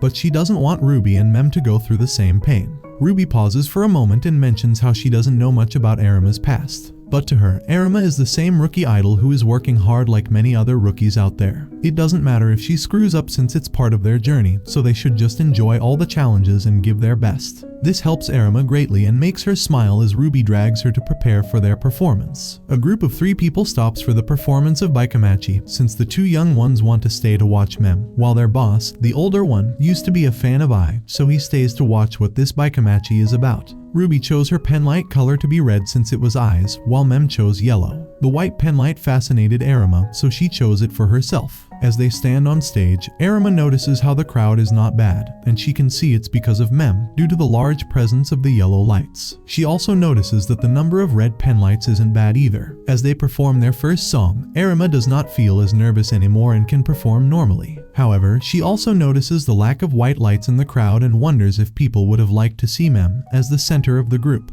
The boss of the two guys mentions how this group is nothing like the OGB Kamachi, which was upheld by a star named I. But his words are halted as Ruby smiles the same smile as Aya on the stage, and the similarity in their charm makes him raise a red penlight subconsciously. Even Arima is stunned by the charm on Ruby's face and notices how she might be winning the hearts of people instantly, as if she was born to become an idol. She observes Ruby's positivity and enthusiasm as she thanks the crowd and announces their next song. Unaware of how Arima is once again indulging in her insecurities, as she sees the fans for Mem and Ruby while no one would look at her. Even while performing, Arima wonders how she's been desperately wanting someone to look at her, need her, and appreciate her, so that she works harder and harder. Even in this crowd, she wants someone to look at her and make her feel that she belongs to this group. Suddenly, a white light catches her attention, none other than from her #1 supporter, Aquamarine. He stands in the crowd with the white penlight in one hand and the other two lights in his other hand. Performing the same routine, he and Ruby got viral for performing in their carts as babies in Ai's concert. Them, Ruby, and Arima all try to hold in their laughs as Aqua stands out in the crowd, performing the routine with the straightest face possible, making him look like a clown. But even he doesn't know how well his support works as he raises Arima's morale to perform with even more enthusiasm. She thinks about how he's funny and unfair for using all 3 penlights, but this gives Arima even more encouragement as she sets her goal to make all his penlights turn white. She performs with all her heart, now wanting to become Aqua's favorite, making the poor guy halt with surprise at the sudden charm that Arima exhibits. This even creates more white lights in the crowd as people praise all 3 for having the looks of ace idols. But with passing songs, Arima seems to be catching more attention than she expected. As they all enter the car, they see Aqua sitting there, which makes Ruby joke about how funny he is. While traveling, Ruby dozes off and Mem is busy on her phone in the passenger seat. Arima asks Aqua about their performance, making him give a slight compliment. However, he refuses to praise more, stating that he expects them to do bigger and better concerts later, making this praise seem wasted. Miek is content that the two of them finally decided to talk to each other. Nem asks if they don't get along, but Miek tells her it's not like that. Miek then asks about how Akane is doing, but Aqua tells him he hasn't met her and only considers her a work colleague. He mentions that he might meet up with her someday to take photos with her for the fans. The mention of them being work colleagues satisfies Arima, and she starts casually throwing insults at Akane, warning her to never get involved with someone like him. She also starts playfully mocking Aqua. Nem is surprised at how cheerful Arima suddenly becomes. It finally dawns upon her that Arima is interested in Aqua. This confuses her because she doesn't know whom she should root for between Akane and Arima, and she doesn't know who Aqua's interest is. Akane's manager finally brings her the new project she was offered, making her happier than ever since she'll be able to work with Aqua again. Arima confronts Aqua for pretending to be Pian, so Aqua tells her it was because she wouldn't talk to him. These direct words catch Arima off guard, but she can't control her happiness and starts teasing him for dancing and training in that heavy mask and even changing his voice for that. Awkward due to the teasing, Aqua uses his most convenient excuse and tells her he wanted Arima to listen and train well since it would have affected his sister otherwise. However, Arima is well aware now that the sister complex is just an excuse and laughs about it. Aqua tries to walk away, but Arima points out how he is running in embarrassment since he did something weird to talk to her. This hits the bullseye for Arima, and Aqua starts acting as if Arima is getting the wrong idea, sparking a banter between them. Them and Ruby witness this from the doorframe, and Ruby is glad that things worked out between them. She knows that Aqua is someone who only gets involved with people who provoke him, and she sees a glimpse of his old self while he is with Arima, then thinks about how Akane needs to work harder. The theatrical adaptation of Tokyo Blade became news due to the new actors performing at Theater La La Lai. Akane has been cast, and the need for young and cute faces has also reached Aqua. He would never decline an offer linked to Theater La La Lai since it would bring him closer to finding his father. As Akane and Aqua meet and post about their date on social media, they discuss the roles they got for Tokyo Blade. Both of them have side roles, but they will potentially be a couple in the series. Akane mentions that there is a question about who Aqua's character will end up with. But what's even more interesting is that Akane and Arima are chosen for this love triangle, making it seem very similar to their real lives. This news is broken upon the two by Arima herself as she visits them in the cafe and warns them not to post their live locations to avoid stalkers. The two girls then engage in a heavily taunting conversation, leaving Aqua baffled by the tension between them. As Arima leaves, chanting that she won't lose to Akane, Aqua notices Akane's is extremely furious and questions how she knows Arima. Akane tells him that they're the same age and that she used to take up all the jobs she wanted as a child star. Now, she is confident in being better and assures Aqua that she won't lose to her. This makes Aqua wonder why all actors are so competitive. As the cast for Tokyo Blade is finalized, everyone starts training hard for their roles. At the same time, Mem works on her streaming, and Ruby finally gets some time to visit Ai's grave. She remembers Ai's words about how Ruby might become an idol one day, while Aqua might become an actor in the future. Aqua stands on his balcony, remembers her words, and feels even more determined to find the person behind Ai's death, no matter what it takes. It is the first day of rehearsals for the stage play. Tokyo Blade and the cast members get to work as they get used to their various roles, with Aqua Hashino as Tauki, Akane Kirikawa as Princess Seiya, Kana Arima as Tsurugi, Melt Narashima as Kazami, Sakuya Kamishita as Monmi, as well as other minor cast members. Meanwhile, Ruby is standing by her mom's gravestone, deep in thought, while a gentle breeze plays with her hair. She is reflecting on the past few months and is especially somewhat happy about the string of small concerts they have managed to hold. It has been a slow but steady climb, and they have somehow gathered a nice little fan base along the way. Her mind then wanders to her dear twin brother, Aqua, despite always declaring that he has no interest in acting.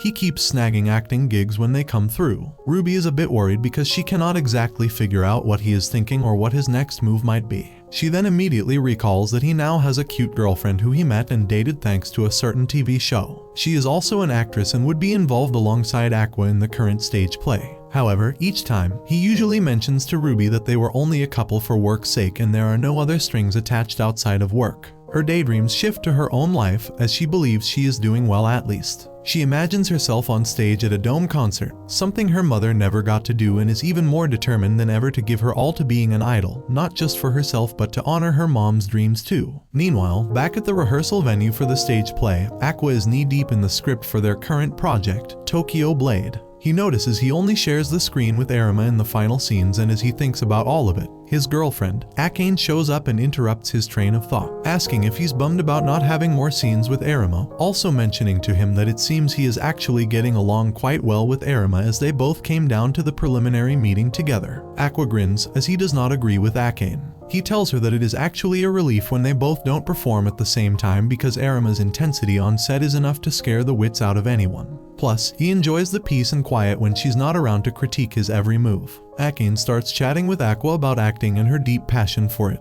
Clearly in her element, but is taken aback when Aqua casually mentions he has zero passion for acting. For him, he says to her that it is just a way to dig deeper into the mystery and truth surrounding Ai. He lays emphasis on getting close to the leader of the theater company and director of Tokyo Blade, Toshiro Kainechi, as the man might have had some sort of influence on Ai. Akane is stunned because most actors live and breathe their craft, while Aqua views it merely as a tool. Takei catches up with Arima after they wrap up on set and suggests grabbing dinner together. Arima agrees as she mentions that she has a lot of questions for him, but insists that Melt join them too since the three of them share a lot of scenes. It's a chance to bond over food and talk about their roles. However, let's go back before the rehearsal. Sumiaki Reita, the producer of the show, states that there aren't any poor actors this time. Arima, the one who built her career since childhood, Melt, which he had his doubts after seeing his performance in Sweets today, but he shaped up since then. Aqua, although this is his first play, he was recommended by Kaburagi since his selections has always been the best. Akane, the one who throws herself into the role perfectly, is labeled someone to watch out for. The rehearsal takes place with Arima and Kawa sparking everyone watching.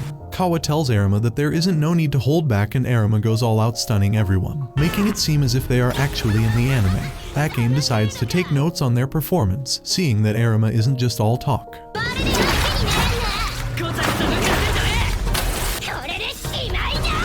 Day 3 of rehearsals rolls around and the cast trickles in. Some actors are notably absent, juggling other jobs along with acting. Akane notices the cast members forming cliques based on their roles, everyone except her boyfriend, Aqua, who is sitting alone, looking like a storm cloud. She heads over to him and strikes up a conversation. They talk about the fact that she wants to outshine Arima. Despite the friendly chat, Akane is preoccupied with her acting as she thinks she got off to a bit of a bad start. Her character, Princess Seiya, doesn't have a big role in the original material, just being introduced as Tauki's love interest. This limited scope makes it hard for her to develop a rich character analysis, as she notes that the script writer has gone too far in using her for his own ends. She sighs, thinking that Princess Seiya is destined for obscurity, but she resolves to give her best in the role she has been given, since there is nothing more she can do other than to play her part. By day 5, the scriptwriter, Goa, makes an appearance, and Aqua has a hunch it is only because the manga author is also dropping by to see the cast. Akane shares her worries about her character with Aqua, and he pushes her to talk to the director. She hesitates, not wanting to come off as a complainer, so Aqua takes the reins and approaches the director himself, surprising her. He mentions Akane's concerns to him, and the director asks her to elaborate. Nervously, Akane explains that she is struggling to understand Princess Seiya's motives and intentions from the script. The director patiently breaks it down, emphasizing that their job is to bring the source material to life with some creative liberty. He mentions to her that her role is not to express the depth of her emotions, but to be a persuasive stage device that depicts the interpersonal conflicts in a way that will make it easy to understand. However, before the director's explanation of her role, the script writer had reassured her that any part of the script can be revised if it hinders her performance. Later that day, the creator of Tokyo Blade, Abiko-sensei, and Yuriko visit the set to show their support. Abiko watches the rehearsal with interest, but after a while, she stands up, faces the crew, and announces that the entire script needs to be revised. Back to the big day of the preliminary meeting for the stage play Tokyo Blade. Aqua and Arima arrive at the venue together, and as they walk in, they discuss about Lalolai, with Arima expressing her surprise that they took on a 2.5D play. Aqua mentions to her that there is no need to be nervous, since they brought in half of the cast from outside their ranks. They meet up with Melt, who tells them what he heard about producer Kaburagi having a hand in the casting of outside actors for the stage play. Melt also takes this time to apologize to Arima, since her face is literally saying, "Please don't let this guy be as useless as he was before." But Melt says that he didn't realize how bad he was until now, and he has shaped up since then. Also saying that if it seems like he's doing bad, please let him know at any moment. The cast members are all gathered, buzzing with excitement as they introduce themselves, and letting everyone know what roles they are going to be playing. Rada strides in, looking like he owns the place because, well, he does. He starts the introduction all over again as he first introduces himself as the big boss of the whole shebang. Then he points out the director, Kin-chan, who looks like he hasn't slept in days, the scriptwriter, Goa-san, who is literally chewing his pen, and Sakuya Kamishida-kun, the 2.5D play veteran who probably knows more about this stuff than anyone else in the room. Rada then concludes by urging them to work in unity to make the Tokyo Blade stage play a success. Kin-chan, our sleep-deprived director, steps up and declares it is introduction day. He is thrilled by the fact that the key players are present, so instead of focusing on only introductions and all, they are going to jump straight into the script reading. He tells the cast to get along and do whatever they please because they are about to spend a lot of time together, and will probably share a lot of awkward silences. He informs them that they will be starting very soon. Akane, full of pep, bounces over to Aqua to say hi. Aqua, however, looks like he would rather be anywhere else aside speak with her. Akane gushes about how happy she is to work with him again, though she admits she was a bit of a handful in their last play. But this time, she tells him that she is there to help him out, no drama this time. Aqua notices her confidence, but Akane insists it's not really confidence because she still has a whole lot to learn. She just wants Aqua to rely on her since they have tons of scenes together in this play. Aqua appreciates her gesture and says to her that he will let her know if anything comes up. Meanwhile, Melt and Arima are doing some serious people watching from across the hall. Melt whispers to Arima that he thinks Aqua and Akane might be dating. He had heard some juicy gossip about them from a reality show they were on.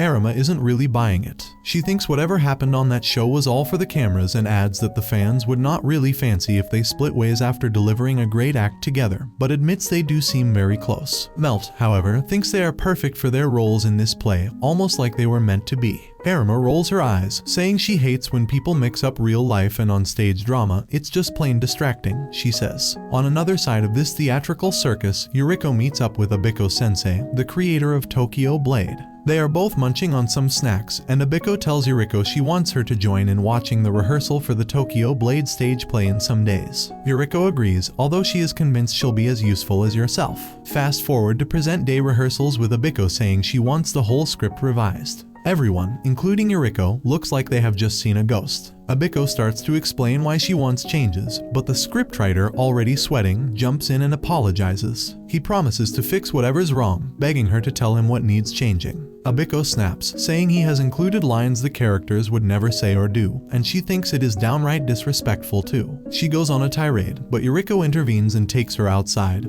hoping to calm her down a bit. She does not get calm as she insists that the scriptwriter is outright incompetent, saying that his script took away the wisdom and made her look like an idiot, further adding that he has got no feel for whole play itself, his revisions miss the mark, and that he does not understand what entertainment entails. Abiko then drops the ultimate ultimatum: she will either rewrite the whole script herself or pull the plug on the play and take back her permission for it to be stage played. She admits that she is even willing to pay the breach of contract fine, which is quite a dramatic move since it is the company that's on the hook for that. She insists she won't take any payment for rewriting and that the scriptwriter should still get paid as agreed initially. Afterwards, the scriptwriter, Gorou-san, upon hearing this, feels like he has been hit by a bus and demands his name be removed from the credits as he would not want to take credit for a script written by someone else. Reita pleads with him, saying that he believes he wrote a good script regardless, and after some hard convincing, Gorou-san begrudgingly agrees to stay on the credits, mostly because it would be difficult to rewrite all the posters and read the trailer.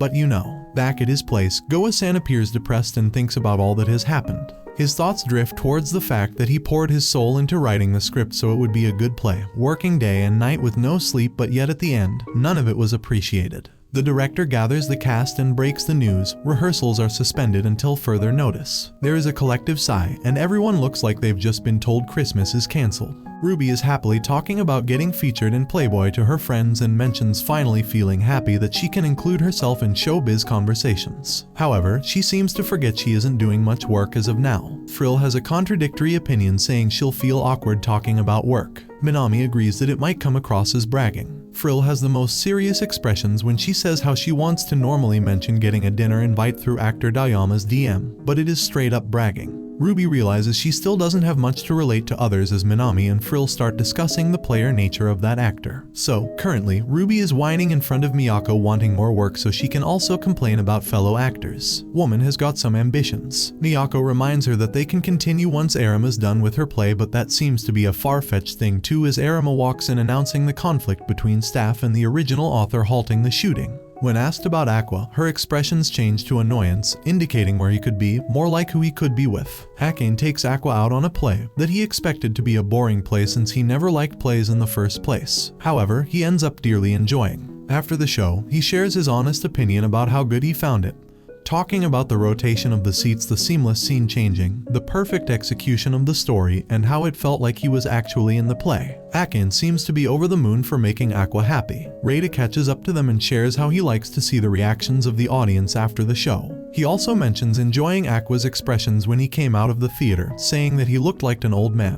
Akane gets overexcited asking him to show her those expressions, but as if that guy will ever listen. Aqua asks Reita about the conflict in their play, but the original creator is pretty stubborn. She wants Goa to step down so she can write the script on her own. Aqua shares how she will never be able to execute the script because Tokyo Blade was designed to use the venue's full strengths, which the manga writer can never understand. Reita agrees and proves Goa's skills by pointing out that the show Aqua just watched was written by Goa. But then he shrugs his shoulders, mentioning they don't have much power over this matter. Aqua points out that Reita is the only one who can do something. As Aqua and Akane walk back, Akane shares believing in Goa's scripts. Aqua believes it is just a lack of communication between the manga writer and the scriptwriter, and removing that would easily solve the problems. As an appreciation for the amazing show he just watched, he decides to give things a little nudge on his own and calls Yuriko. The next day, the entire cast visits Yuriko, which is quite a self-invitation provided she only expected her sweet today's cast. Still, poor Melt is the online one subject to real-time ghosting by Yuriko. Akane ignores Arima's bragging and proceeds to learn about digital drawing from Yuriko. As they all sit and chat, Yuriko is a little troubled that they are all not the age limit, but that doesn't mean she won't be drinking through this conversation. Upon Akin's asking, Aqua tells her that successful manga artists often become arrogant and don't take anyone's advice other than people from their fields, or better, their mentors, something that Yuriko happens to be for their writer, Abiko Samejima. However, the traumatic way Yuriko describes the busy schedules of weekly manga artists is enough to show how awful their schedules are, because that routine is not for humans. Also, the one who told Aqua is that the guy who lives with his mom, the person he owes his life to. Similar happened to the antisocial Abiko who got hit big time without any setbacks. She considers her opinion the only correct one and has become arrogant under the given pressure. Erima tears up dramatically, sharing how she relates to it and knows how demeaning one becomes letting fame get to their heads. Yuriko apologizes to them for not being able to help with their issue, since Abiko believes trusting the crew too much is what made Yuriko's Sweet Today a flop as a drama, and even though Yuriko doesn't have any regrets, she still respects Abiko's opinion of not wanting her work tampered with. Before leaving, Aqua tells her to give something to Abiko. Entering Abiko's apartment, Yuriko is disappointed with the mess and gets worried about knowing that she doesn't have an assistant because no one works as per her caliber. Doing all the work herself, Abiko still has gone beyond her deadline and is very sleep deprived. Yuriko sits down to help her work. While working, Yuriko confronts Abiko that it is her lack of communication and rude behavior that is not letting her work with others, yet she blames others for not doing well. Abiko once again points out how Yuriko didn't sell as much as her manga. Yuriko is calm at first, but no, she isn't going to be the rational mentor here. She is just taking a moment before lashing out that her monthly manga is more entertaining than Abiko's hit, and then leads the argument by mentioning how she succumbed to popular reader opinion and paired two characters half-heartedly. This actually breaks Abiko's cover and she looks like a whimpering kid complaining about the pressure, and then continues arguing, moving towards lacking social skills, unlike Yuriko. Somehow, that's an issue too. Eventually, Abiko's rant turns to tears about not being able to socialize with others like Yuriko, but Yuriko scolds her to focus on working right now. By morning, both lie lifeless on the ground but apologize to each other for crossing boundaries in the argument. Yuriko shares her disappointment in Sweet Today drama mainly because she loved the manga too much and thinks it deserved better. Yuriko calms her down, telling her she still doesn't have any regrets. Yuriko handed Abiko the envelope Aqua gave, and it had the ticket for the same show he watched, telling her it's a good reference if Abiko plans on writing the play's script. Reita was informed by his assistant that she spotted the famous Tokyo Blade author, Abiko, among a crowd that was leaving. Shocked, Reita quickly asked his assistant to bring Abiko to him while he hurriedly tried to clean his messy room, wanting to show hospitality. A few moments later, Abiko sat across from Reita, who nervously showed her his work. To his dismay, Abiko had no reaction. Her face was blank as she looked at the book in front of her. She seemed disappointed, not finding what she had expected. However, she told Reita that it would be a good reference when she wrote the script for the play. Reita, feeling clumsy and nervous, tried to persuade Abiko with multiple reasons, but she remained quiet. Eventually, Reita got serious, explaining that he was in a vulnerable position. If he didn't maintain good relations with her and the publisher, he wouldn't be able to secure future jobs. Abiko, however, held the rights to the play, and without her permission, Reita couldn't stage Tokyo Blade. After hearing Reita's desperate reasons, Abiko questioned whether he was threatening her. Reita, standing up, firmly told her that he was trying to save the jobs of hundreds of people involved in the play. After a moment of consideration, Abiko agreed to trust in the work of a professional, but only under one condition. Reita and Abiko then spoke with the rest of the team in a virtual meeting, where Abiko and another writer, Goa, agreed to revise the script together. Reita knew that when two creative minds like them collaborated, the result could either be outstanding or lead to tensions. He felt uneasy about the project, thinking things might go wrong, but with no other options and time running out, he decided to let them proceed. As Goa and Abiko worked together, it became clear that Abiko had less experience in stage plays. She admitted this to Goa, but also mentioned that she had seen one of his plays and enjoyed it. This helped ease the tension between them, and they continued revising the script with a growing sense of camaraderie. By the end of the night, after hours of hard work, they finished the new script. Although Reita was still worried, knowing that when creators team up, they often produce something striking, he had no choice but to move forward with the changes due to the tight schedule. At Studio B, where rehearsals were about to begin, some of the actors felt anxious after reading the revised script. Several expository lines had been cut, meaning they would now have to rely more on their body language and movements to convey the story. They feared that if the play failed, the blame would fall entirely on them. However, some of the lead actors admired the new script, feeling that it played to their strengths and talents. With their mentor guiding them, the cast started rehearsing. Akane approached Aqua to offer help since it was his first real play, and he was struggling to strike the right balance in his performance. Suddenly, Arima stepped in and told Akane to stop coddling Aqua. She pointed out that Aqua had never done any emotional acting and needed to face the truth. Akane, defensive of Aqua, snapped back at Arima, telling her that she didn't know Aqua as well as she thought. Surprisingly, Aqua agreed with Arima, acknowledging that he wasn't able to express emotions well on stage. Seeing this, Arima realized she might have been harsh but also knew that if she hadn't told Aqua the truth, no one else would have. Aqua then asked Arima to help him with his emotional acting. Arima suggested that he recall a tragic memory to bring out the right emotions. Just then, she asks Aqua if your mom were to die, what would you do? The world goes straight black for him after hearing those words. As Aqua followed her advice, he began to panic, remembering the painful past of his mother but manages to hide it from everyone. The rehearsal continued, with everyone working on their parts. While Aqua was trying to remember happy memories to counterbalance the pain, a shadow from his past crept into his thoughts, reminding him that he hadn't been able to save his mother who was right in front of him. Overwhelmed, Aqua collapsed to his knees before quickly leaving the rehearsal. A senior cast member suggested that Akane, as Aqua's girlfriend, should go after him to check on him. Akane found Aqua and asked if she should contact his family, but Aqua refused, not wanting his sister to be reminded of something she didn't need to remember. Aqua then went to Gitanda's studio to rest for a while, needing space to clear his head. Akane, feeling guilty for troubling the director, apologized. She asked if Aqua had ever acted like this before. The director shared that Aqua had gone through a traumatic experience in the past, one that left deep emotional scars. Though Aqua pretended to have fully recovered, the trauma still haunted him. As Aqua rested in the studio, he began to dream about his painful past. Akane sat beside him, quietly thinking about what the director had told her. However, she started putting the dots together, as well as who's really Aqua's mother. When he opened his eyes, he found Akane sitting there, tears streaming down her face. Without a word, she suddenly hugged him tightly, promising that she would always stay by his side, no matter what. As Akane is cooking a meal for them, the director was impressed when Akane mentioned that she had attended cooking classes with her mother. The director's mother leaned in and told Aqua that he shouldn't let Akane slip away because she was both beautiful and hard to find in this industry. Aqua, however, didn't really feel hungry and refused to eat. When Akane tried to feed him, he told her not to treat him like a child, and being the stubborn person he is, he began eating the rice. Akane, however, was determined to help Aqua no matter what. Later, the director showed Akane clips of stage plays where Aqua had acted.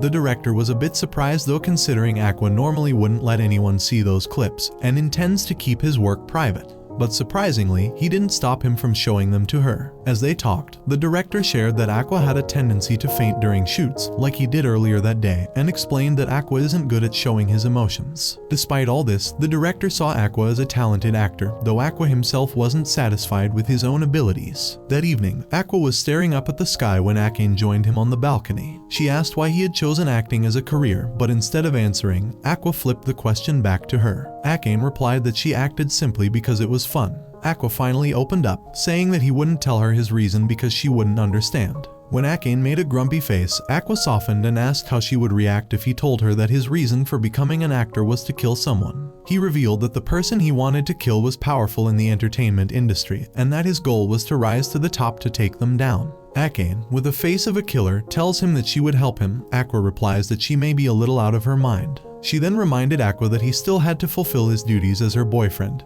teasing that she wanted to outshine their rivals, Arima and Imkawa. Determined to beat Arima and Imkawa, Akane and Aqua went to the director for advice. The director suggested they focus on becoming actors who could act exactly as the script envisioned, rather than relying on emotionally powerful performances, since Aqua tends to do acting by relying on his emotions rather than actual acting. He invited Aqua to visit him the next day after rehearsals to work on this. Meanwhile, Melt, another actor, was watching clips of his own acting but wasn't happy with his performance. He heard voices outside and opened the door to find Ruby, Aqua's sister, and her friend standing there. Ruby had come to watch Aqua act, but Melt told her that Aqua had already left with Akane, and that rehearsals were over for the day. Ruby was surprised because Aqua usually came home late. Her friend began joking about how Aqua and Akane must be spending extra time together, which made Ruby uncomfortable since she believed in her brother. She told them that Aqua isn't like that, and if he did, she would despise him with all her heart. She then asked Melt where the bathroom was, but her friend, Minami, was more focused on the earlier comment. She can't shake the feeling she got when Ruby's expression changed after hearing the idea of Aqua and Akane being out at night doing certain things. Suddenly, the actor named Saku approached, noticing Minami and complimenting her, asking if she was an actress too. too.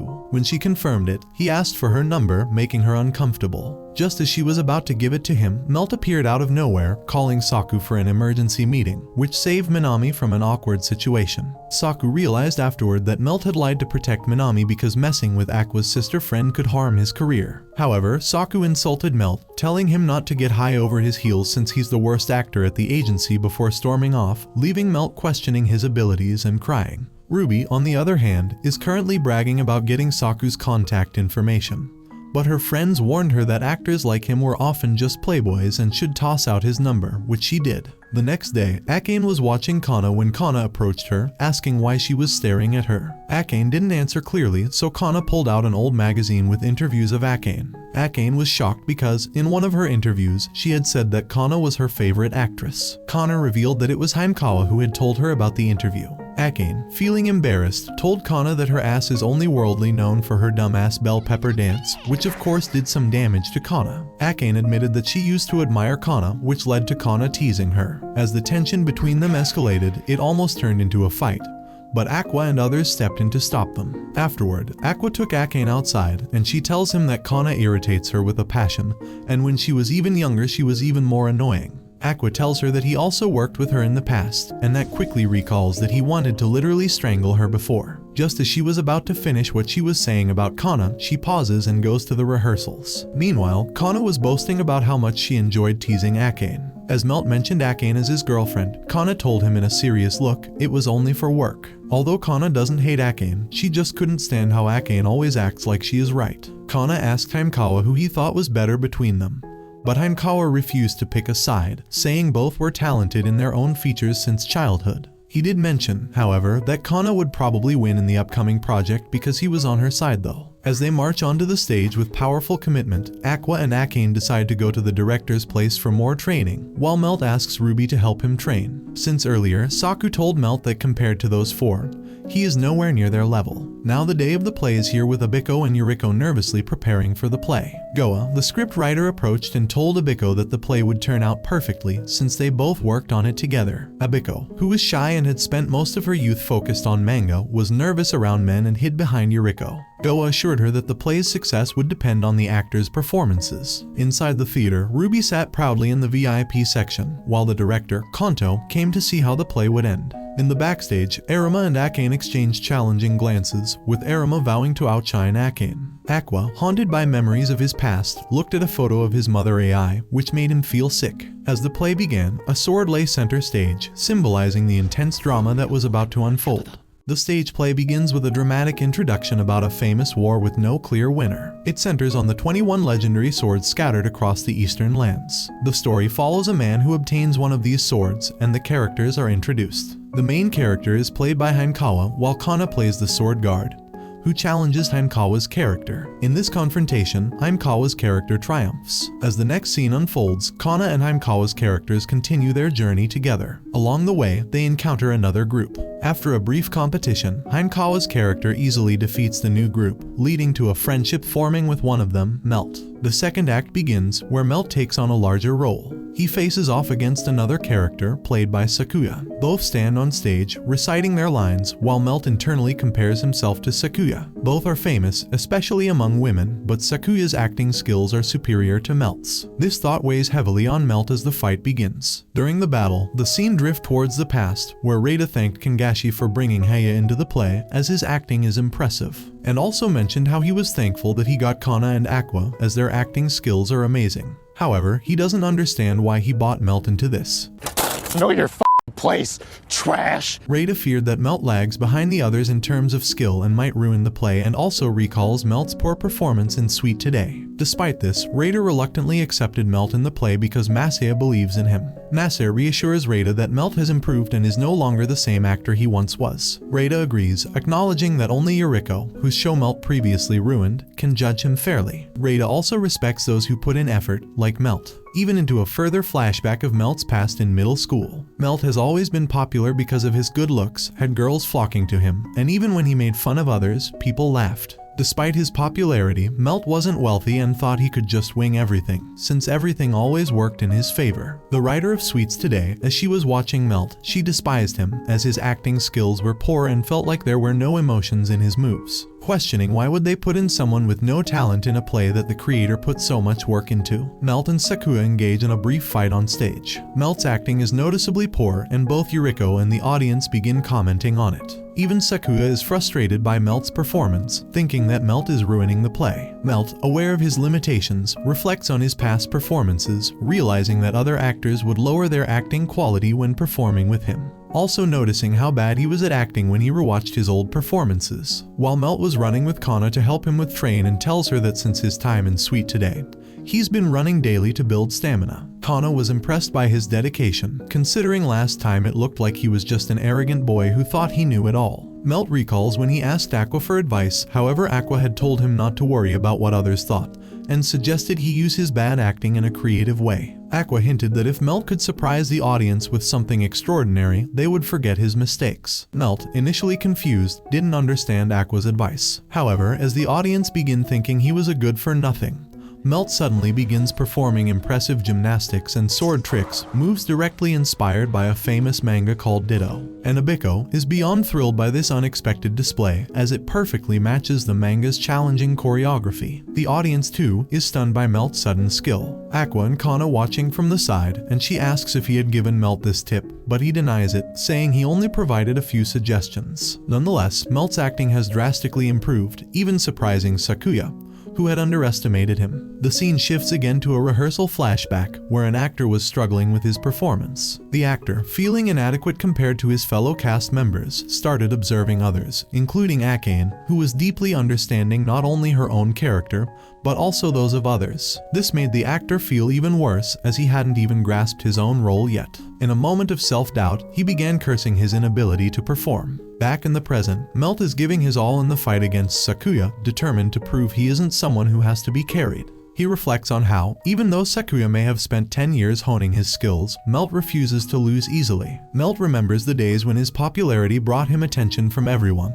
But despite that, something always felt missing, perhaps the joy of acting, which he's finally rediscovered. The match ends with Melt's character losing, and the entire hall falls silent. Suddenly, the room erupts in applause, and Yuriko is shown praising Melt's performance. Now, Hankawa and Kana's characters make their entrance. Meanwhile, backstage, Melt, initially planning to apologize for something, gets surprised by Sakuya's praising his acting. He acknowledges that Melt's performance during the play was far better than during rehearsals. In the final moments, showing that he even had blisters on his hands from the fight scenes, proving how serious he was taking it. He approaches Aqua and tells him that he finally understands what Aqua meant by his earlier advice. Melt now realizes that through effort and a shift in perspective, he can overcome his shortcomings, and with a smile, he finds the fun in acting once again. While Kana was performing on stage, and her acting was so impressive that when her co-actor made a slight mistake in timing, but Kana covered it up perfectly. The director, watching closely, praised her for her natural talent and exceptional skills. Currently, Kana was acting alongside Sako, who remarked how easy it was to work with her, unlike any actor she'd worked with before. As the play progressed, Aqua and Akane entered the scene. When Abiko, another cast member, saw Akane, she was surprised because Akane's script had been completely changed, and she didn't know what kind of performance to expect. But as Akane started acting, Abiko was blown away by how incredible her performance was. The entire audience was mesmerized as well. The play continued with every actor giving an amazing performance. Soon, the moment came when Kana and Akane were going to share the stage alone for a sword fight. While watching Akane's performance, Kana thought to herself that Akane was acting like she was the right one, commanding the stage. At the same time, Akane couldn't believe she was finally sharing the stage with Kana, since Kana is the reason she became an actress. However, Akane isn't sure if Kana even remembered their childhood past. Into a flashback. Years ago, Kana was on a TV show and Akane had been watching it with her parents. Akane was deeply impressed by Kana's confidence and ability to hold her own, even while working with adult actors. She watched Kana's scenes over and over, becoming a huge fan. When her parents asked what she liked so much about Kana, Akane explained how much she admired her talent. Her parents suggested Akane should try acting too, but Akane dismissed the idea, saying she was too shy and timid. However, with her parents' encouragement and the hope of one day becoming Kana's friend, Akane decided to give acting a shot. She started studying everything about Kana, even cutting her hair to look just like her idol. After some practice, she went to an audition where Kana was also scheduled to appear. Akane was nervous, but she kept reminding herself that this was her chance to meet her idol. At the audition, a man told Akane not to worry because the role had already been decided, which confused her. Suddenly, Kana arrived. The man, clearly intimidated by Kana's presence, quickly left. Akane was shocked to see her idol in person and nervously confessed that she was a big fan. Kana glanced at Akane's outfit, noticing how similar it was to her own style, and listened as Akane started talking about the man's strange comment about the role being pre-decided. Akane expressed her belief that the best actor should get the role, but Kana casually remarked that it might be like match fixing, where the outcome is already decided. Kana then admitted that in the industry, small roles often don't require talent. What mattered was having a famous face to draw attention. This revelation didn't sit well with Kana, but she brushed it off, telling Akane that it didn't matter. When Akane tried to continue the conversation, Kana snapped, blowing Akane's hat off and accusing her of being stupid for wanting to be like her. Kana left abruptly, leaving Akane standing there, crushed and in tears. Devastated, Akane couldn't understand why her idol had been so harsh. She wanted to know what made Kana act this way, so she started researching psychology, trying to make sense of Kana's behavior. Over time, she realized that Kana was scared of losing her relevance. Despite making a lot of money, Kana felt like people were slowly drifting away from her. She wanted to feel needed, but her ego got in the way. Back in the present, Akane, now understanding Kana's struggles, confronted her on stage during their performance. She told Kana that she had been suppressing her talent to fit into other people's expectations, but it was time to stop. Kana was not someone who should be helping others shine, she was a star herself, like the sun. Akane's words stung, but Kana couldn't deny the truth in them.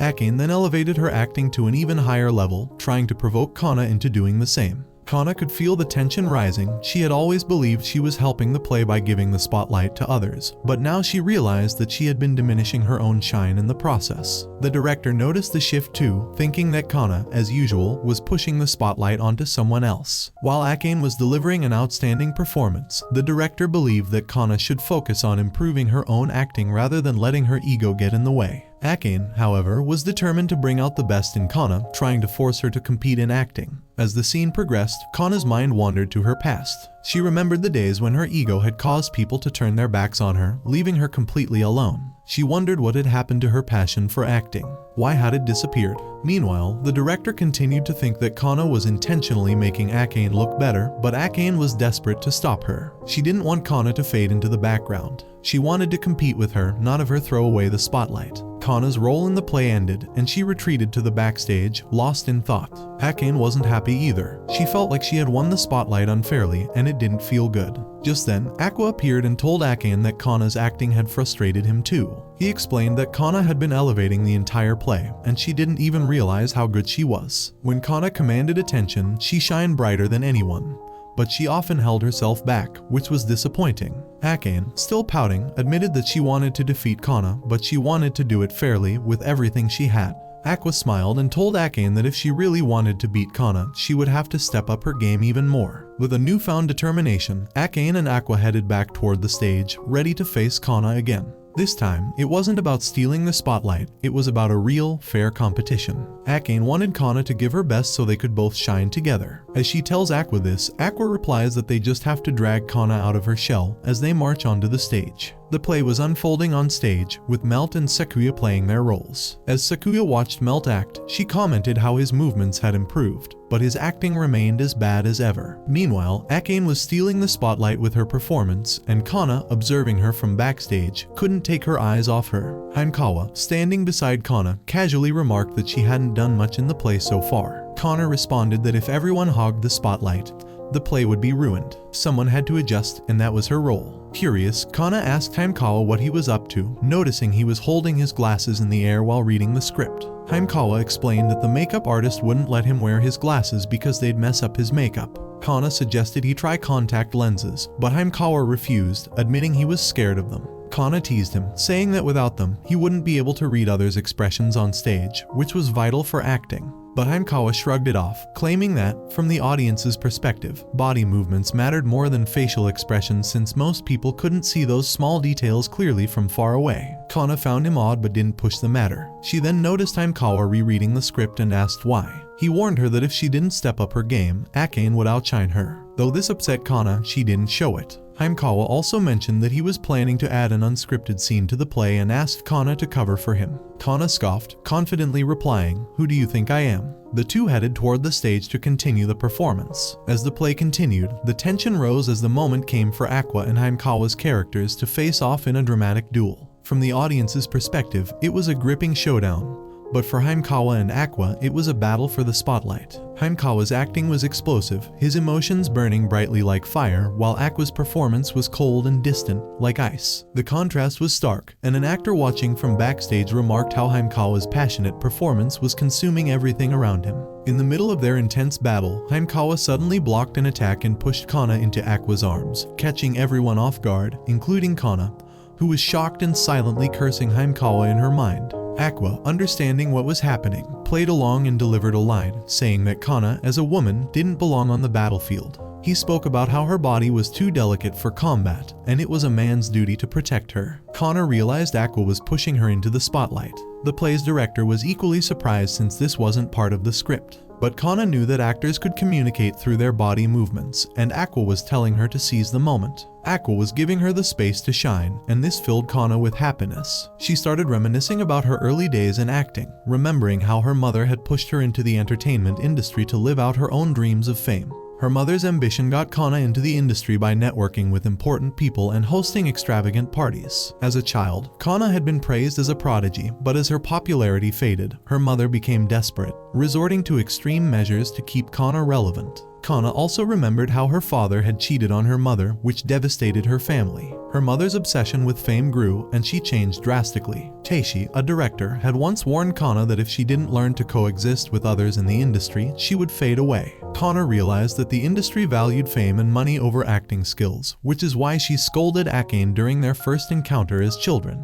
She had learned to survive by letting others shine, playing a supportive role. She found joy in seeing others enjoy acting, but now Aqua was behind her, giving her the spotlight she usually gave to others. Kana hesitated, thinking that by stepping into the spotlight, she would lose herself. But Aqua reassured her that wasn't the case. Everyone around her wanted to see her perform, and after hearing this, Kana was shocked. She hadn't realized that people still wanted to see her act. With this newfound confidence, she decided to unleash her full acting potential. For the first time in a long while, Kana was no longer holding back. She took not only the spotlight she usually gave to others but also pulled the attention of everyone on stage toward herself. Her acting reached a level so high that even the other actors were left speechless, watching in awe. Kana shone brighter than she ever had, and Akane, watching her, felt a wave of emotions. Memories of her childhood idolizing Kana rushed back, and she was overwhelmed with happiness. She shouted Kana's name, telling her that this was the Kana she had always admired, the Kana she had wanted to surpass. The present Kana was glowing like the sun, and Akane was thrilled to see her childhood hero back at her best. However, Aqua, watching from the side, couldn't feel the same joy. He knew Akane and Kana were enjoying the moment, but he couldn't share in their happiness. Aqua had always acted for a single purpose: revenge. The final act of the play was approaching, where Akane's character was mortally wounded by Himekawa's character. Seeing Akane's character injured triggered something deep within Aqua's mind.